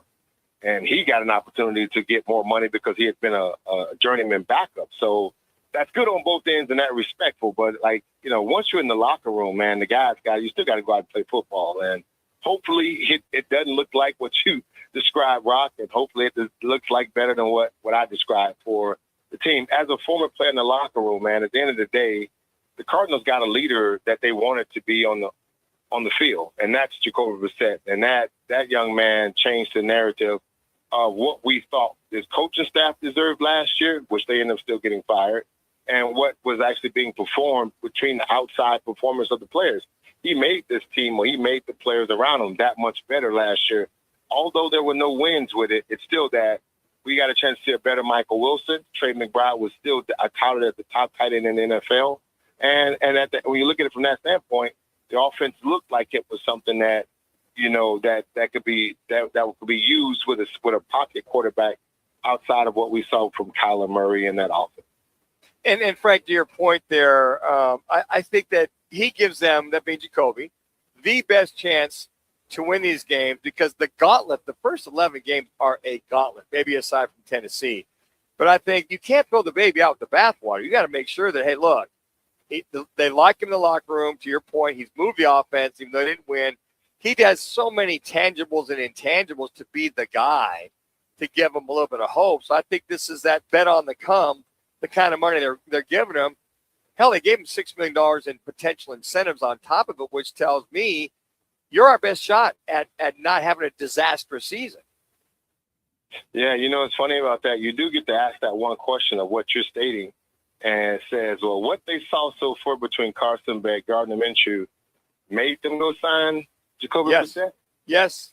Did it make them go sign Jacoby Brissett, or was it like, hey, we're going to sign Jacoby, we just haven't come to a right number? Well, we're what, 13, 10, 12 days out before we get into a real football game and watching these guys play in the Hall of Fame. So there's some question marks that was out there.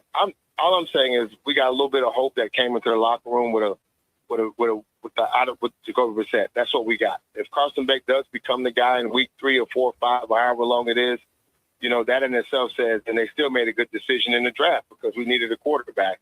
And they didn't pick a bad quarterback in Carson Beck. He has a lot of talent. He has a lot of football tenure and time that he's played 6 years in college. And, so therefore you have somebody with experience. And so this is it's a good position to be in right now. At least, you got your leader in the locker room, and then we can watch practice and see how he and how it affects the rest of the team. And Frank, you got to know that whether it's Mike LaFleur, Monty Ossenfort, tell Michael Bidwell, hey, look, it's go time. If we have any chance to come out guns a-blazing against the Chargers, we need all hands on deck. We need our quarterback here to get everybody situated to get this offense down to give ourselves even a chance. So that extra $5 or $6 million has got to be worth making sure you're ready to go, and this thing didn't linger another 2 or 3 weeks. Yeah, I definitely think so, man. But again, we're talking about Jacoby was set, and the Cardinals were in a hard spot. The Cardinals needed a quarterback. Jacoby wanted more money, and when you look at it, technically he has been a backup quarterback consistently. But when you get a guy that's played 12 games and been the only, pretty much for the most part, the spark that gave you some hope, then you had to come up with a number, and I thought that was kind of like a decent number for what he got. It's only a 1-year deal. We don't have to worry about that. But you're right. The clock is ticking. And the teams that we got to place and face, they have their quarterbacks. They got their quarterbacks already ready to go. And I think there's a position that we need to have. There's a confidence that the head coach needs to have, the offensive coordinator needs to have, as well as the offensive line in that gelling process of that one voice, one sound when it comes to an offense being successful.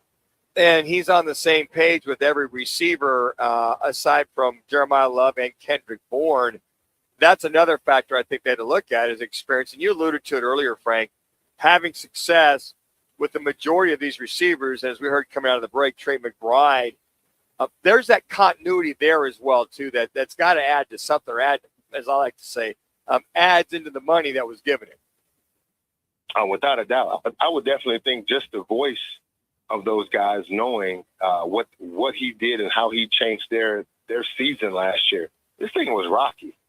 I mean, it was rocky. At some point when we was watching Drew Petzing offense, definitely after the Tennessee game and then a couple of games after that, it was really rocky. And so we needed a change. He came and brought that spark. We saw something in the offense that said, well, hey, if Jacoby's doing it at this level, why isn't Kyler doing it there? So they gave question marks to Kyler and his ability to adjust to what Drew Petzing was trying to get done. Drew Petzing was trying to get fired. So there was a lot of stuff that was out there on the table, man. And I think Jacoby did a good job of coming in and performing pretty well. You're talking about a quarterback with 3,400 yards, 23 touchdowns on 12 starts with a 94% passing rating. And so when you look at it from that perspective, I mean, again, the W's didn't add up, but the performance and the opportunity to make guys around him better was definitely there. What's your gut tell you about the Josh Sweat situation? Him on the PUP. As I mentioned earlier, Mark McClune, we had him early. Did he slip on his banana peel or his floor before he got to camp? Or what do you make of this whole thing? Toenail or something? Yeah, ingrown. What the hell? Man, I tell you what, apparently it doesn't. I always think about that PUP as one of those things where it says for the players, I'm there, but I'm not 100% there. And I still need just a little bit more. He could have slipped on something or done something. I hope he didn't do a scatterboo backflip. I'm definitely sure he didn't do that. But yeah, that's nuts. But I would just say I don't think he's probably not at 100%. And you don't want to risk that. The Cardinals know what they got in him. If it's going to become a situation where they know they could use him as some leverage down the road for a trade or something like that, you want him to be at his best. Look, we know he's a talented player. That's why we brought him in. He was doing a great job last year on that defensive front, and unfortunately, he got hurt at the wrong time for us because we needed to continually have that pressure on the quarterback. Hopefully, he gets 100% healthy. I think that everyone wants that, and so there is no rush to bring him back just yet. Or is he looking to try to get traded to get off that PUP, sending a message to the Cardinals organization? I don't want to be here. I'm going to puff this to the nth degree. You know, I would. I'm not going to speak for my guy in that situation. I just know that there is that is a possibility, and it is an angle that can be taken on his behalf if he wanted that situation. That's the business side of it, man. That becomes real touch and go, especially when you're getting ready to start a season. The coaches want to know exactly who they have in the locker room, who's ready to go. The players around you want to know who's in the locker room and who's ready to go. I'm pretty sure, considering that gauntlet of injuries we had last year, to have some of those guys come back this year wanting to formulate and look around that locker in their huddle and say, I got my dogs with me, then I'm pretty sure they would love to see Josh Sweated.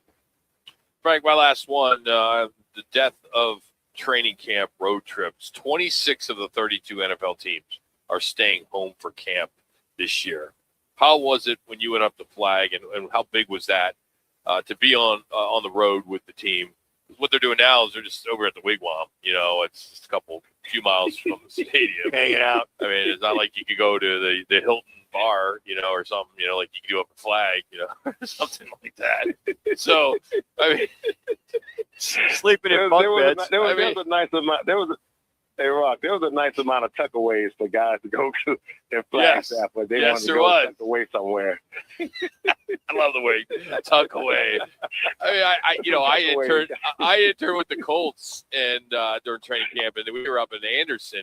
Same thing. I mean, like there's like these two bars, and they were like the Hilton and the Quality Inn. They had a little bar there, you know, and that you would see Andre Rison and all these other guys hanging out, just hiding at these little places. I mean, where are they going to do it at the Wigwam? I mean, where do you go in the Wigwam? You can't go over there in Avondale somewhere. You can't do that in the Wigwam. They got, I'm pretty sure they got security there and everyone else there watching these guys to make sure. So, yeah, you know what's funny, man? You don't get to pick it. I mean, I think if the guys took a trip up to Flagstaff and saw it and they had a chance to experience Flagstaff for maybe a week or so and had to come back down to the Valley and experience the Valley, they probably would choose Flagstaff because it's colder.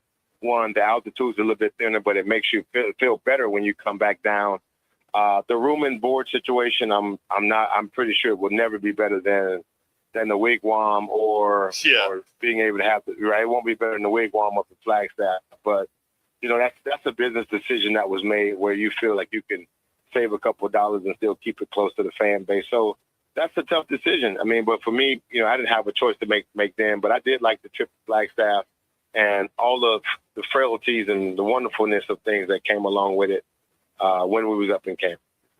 All right, Frank, next week we'll talk Carolina and Arizona, man. It's week 1 of preseason, so we'll look forward to catching up with you next week. I appreciate that, brothers. You guys have a great week. Be safe, my man. You guys, Frank Sanders joining us here on Roc and Manuch with Jimmy B.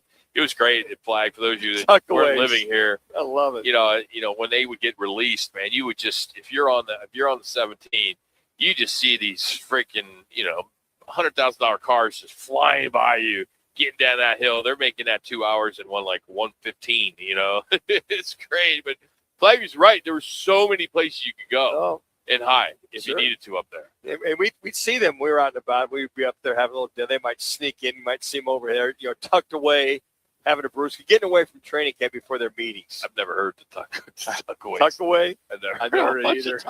I get it, though. Oh, we all get it. All right, we got Mark McClune in our rewind next, as this is embarrassing. He had Manuch call a play from his days in either K-State or Buffalo or McClintock, but you're going to hear that next. It's Roc and Manuch, Jimmy B from Wright Toyota. When it's game time in the Valley, you know what time it is. It's Twin Peaks time. Head to Twin Peaks with 5 Valley locations and massive screens everywhere you look. From basketball, baseball to hockey, fights, and more, there's no better place to catch every play and all the action. Bud Light is a proud partner of sports fans everywhere. Twin Peaks, eats, drinks, scenic views. When it comes to your roof, you don't want to mess around. And Arizona homeowners and business owners have known that for over a decade. State 48 Roofing is Arizona's #1 referred roofer. Residential, commercial, they do it all. And they've been doing it right here in the Valley for over 10 years. Protect your home, protect your business. And hey, keep your roof sexy with State 48 Roofing. Visit state48roofing.com or call 480-268-4509. State 48 Roofing, Arizona's most trusted roof. I was in a wreck. I need a check. I was in a wreck. I need a check. I was in a wreck. I need a check. I'm attorney Kevin Rowe. Getting rear-ended once is bad enough. Don't let the insurance company hit you again with a lowball offer. Call an experienced attorney who knows how to fight and win. Call Lerner and Rowe today. 977-1900. Twin Peaks is the best in the game. Here, your favorite drafts are poured at a frosty 29 degrees, and rare barrel-aged whiskeys are served just the way you want them. It's bigger game days and bolder fight nights. I mean, where else can you find a scratch kitchen that always comes in clutch every day from lunch to late night? Only at Twin Peaks, the #1 sports bar. Twin Peaks Scratch Kitchen scores every time. Dig into hand-smashed burgers, chef-inspired flatbreads, and more at your local lodge. Before you fly, take a trip to your local MVD office or authorized third-party provider with your required documents and get the new AZ Travel ID with the Gold Star for your new driver's license or ID. Starting May 2025, this new AZ Travel ID gets you through TSA security checkpoints. It's quick and easy. Think of it as your license to fly. Learn how to get your new ID at aztravelid.com. Sponsored by ADOT in partnership with the Arizona Broadcasters Association and this station. Together we are stronger. Together we create hope. Together we are NAMI Walks. Join us for the 22nd annual NAMI Walks Valley of the Sun on October 10th, 2026, as Maricopa County comes together for one powerful purpose: mental health for all. Have you registered yet? Visit namivos.org. That's NAMIVOS.org. And join our walk today. Because together, we can make a difference.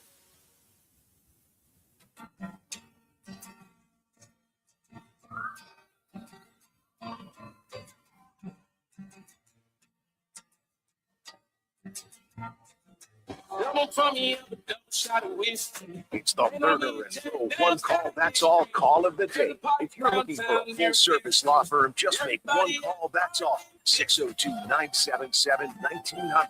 Burger and Roll, Arizona's best law firm. Yeah, doing real well. I kind of, I'm kind of hot. I'm kind of grouchy. I'm getting ready for football season. I kind of want to hear Manuch spark out a little cadence to get me in a good mood. You got anything for me? Anything from like the Buffalo Bills days? Oh, are you ready? Hold on just a second. I'm going to go to the restroom or something. I don't want to hear this crap. Split right, 63, X post corner, X post corner, on two, ready, right, line of scrimmage, 4th reset, 295, 295, height. Dude, Mark, he took his headset off to do that. He took his headset off. That gets me my place. Is that ball going to Roc or me? Like, who's it going to? Well, if you're an X, you're going to run the post corner. I might pump it to Roc on the dig route. I might come to you because we've been setting them up the whole game because you've been running a post the whole game backside. Okay. Now we're going to go X post corner, and then we're going to set them up because you're going to be wide ass open. Okay, so just don't drop the damn ball, Mark. That was Mark McClune earlier today. I don't understand that call. Why do you have to say line of scrimmage? Well, you got to come line of scrimmage. Why do you have to say that out loud? Is that part of your call? Because no, I want you guys to understand what 4-3. I didn't understand. You made no sense. You gave me so much confusion there because hut 1, hut 2, go. That's it. All your crap that you said, you made it confusing. Well, listen, I called the play. You had one opportunity. I you called messed the it up. play, and I said, okay, I'm going to give you the line of scrimmage. Okay, so You didn't say that. 4-3. I did. I said, here's the line of scrimmage. No, you did. You said line of scrimmage. I'm walking the line of scrimmage. So what was all the crap you said before it? Well, that was the play in the huddle. I gave you the play. Why wouldn't see? This is why you can't be a play-by-play guy. No. You did a horrible job. Your one opportunity to call on radio, and you blew it. Laz, did you understand where I was going with all that? Come I on, enjoyed Laz. every second of it. There you go. See, Rock's like, We see, just need Rock's a helmet upset 'cause next time. Yeah, I No, know. the fact he took his headset off to do that call right there. wanna But blow- the fact that if blow you the couldn't- ears off everybody. Dude, you couldn't hear it. It was so he had to power that up to Let me hear do it. it again, real quick. No, please. But if you're going to do this on radio, it's not television, Manuch. You need to let people know that the first part was the huddle. I had no idea. Yeah. And then you get up and you say line I of said- scrimmage. What are you telling everybody to get on the line of scrimmage? I said, here's the play call in the huddle. You never said that. Yeah. Hey, Laz, let's play it back again. Yeah. Let's go one more time. Where's the setup? Just listen. Here you go. All right, play it again. Doing real well. I kind of, like I'm kind of hot. I'm kind of grouchy. I'm getting ready for football season. I kind of want to hear Manuch bark out a little cadence to get me in a good mood. You got anything for me? Anything from like the Buffalo Bills days? Oh, are you ready? Hold on just a Please, second. guy, I'm going to go to the restroom or something. I don't want to hear this crap. Split right, 63. Okay. X post court. X post court. On two. Ready? Right. Line of scrimmage. 4-3 set. 295. Jeez. 295. Height. Dude, Mark, he took his headset off to do that. Hey, He took his that headset gets- off. that gets me- See, I It's said, terrible. Here's the play call. Where did you hear? You didn't hear it. I did that. You heard me listen. I said, I would listen. I'm right next to you. And I said, here's the play call. I gave it the play call. I said, walk in the line of scrimmage. All I gave know the is if you're front. teaching your kids this, No, that's we don't soft, miss a beat. they're No. you got to be more direct. No, man. I mean, said, it's like, all right, get in the huddle. Yeah. And then we're going to give it, then you give the call, and all right, line up. I said, Get to the line of scrimmage. But you get to the see, line of most scrimmage. most people know. You No, get line of no, scrimmage. Manuch. There are 99% of the people listening never have played professional football before. And I took my headset off because I didn't blow the doors off. Well, their so you earlobe. couldn't hear you. Oh, you heard a lot of. Hey, I had He 81. turned you up. I had 81,000 people I could scream over that are yelling before they got to silent count or head signals. You're just upset that I pumped it off to you on the dig route. I care and less. went to McClune on the post corner I'm for the cruising touchdown. down. I'm just celebrating with McClune when he got the touchdown. That was easy. I didn't have to do much because they've been on me all game. Oh, so you even said that. Yeah, you're double You teamed. even said that. I was double teamed all game. Yeah. And McClune was open. They're like, oh, they're not going to go to McClune. They've been going to Rock all day. Yeah, I had to pump it off to you to go to the setup on the backside. And it worked. And So I took one for the team. And that play did work several times. Hitting my ex-receiver. All right, what's on tap? Brought to you by Bud Light. Easy to drink, easy to enjoy. Bud Light, the official partner of Roc and Manuch TV at all 5 Twin Peaks locations. Again, we're giving away a portable speaker. We're going to start giving them away at Twin Peaks as well. So we'll tell you more about that. But tonight, of course, right now, D-backs are on the mothership on 98.7 and, of course, on MLB Network. Not network. It's on MLB. MLB.com. And Channel 34 There you go. on Cox. Tomorrow we'll catch up with Bob Nightingale talking about this Major League Baseball and the Diamondbacks. And Bob McManaman talking about the latest from Cardinals camp. And also catch up with Jeff Ayers and his thoughts on LeBron going to Philadelphia, how that works for the rest As of the a NBA. Sixers fan, born and raised, Yep. the city needs to relax. Just relax. He's not the next coming. Jeez. The championship's already in, Rock. They're already engraving the 76ers. All right, thanks for listening. We'll do it again tomorrow. Arizona, your summer upgrade starts now during the Sanderson Ford Summer Sales Event. Get 0% financing for 36 months, 0 payments for 90 days, 0 maintenance fees for 2 years, and $1,000 towards your down payment on select Ford models. Summer won't last forever, and neither will these deals. So hurry in today and choose no hassle, no pressure, no nonsense. Choose Sanderson Ford. Must be financed through Ford Motor Credit OAC. Not applicable on specialty models. See dealer for select vehicles that qualify. All offers expire 8/31/26. lives. In the military, the mission was clear. You knew what to do. Now, the mission has changed. Stepping into civilian life isn't about finding a job. It's finding your purpose. I wanted a career that would leverage the skills and discipline I gained in the military. IT just felt right. My Computer Career offers class schedules that fit into your life and skills in high demand. Put your VA benefits to work. Visit mycomputercareer.edu/CWP to jumpstart your IT career today. An elite CompTIA certification partner. Financial aid is available to those who qualify.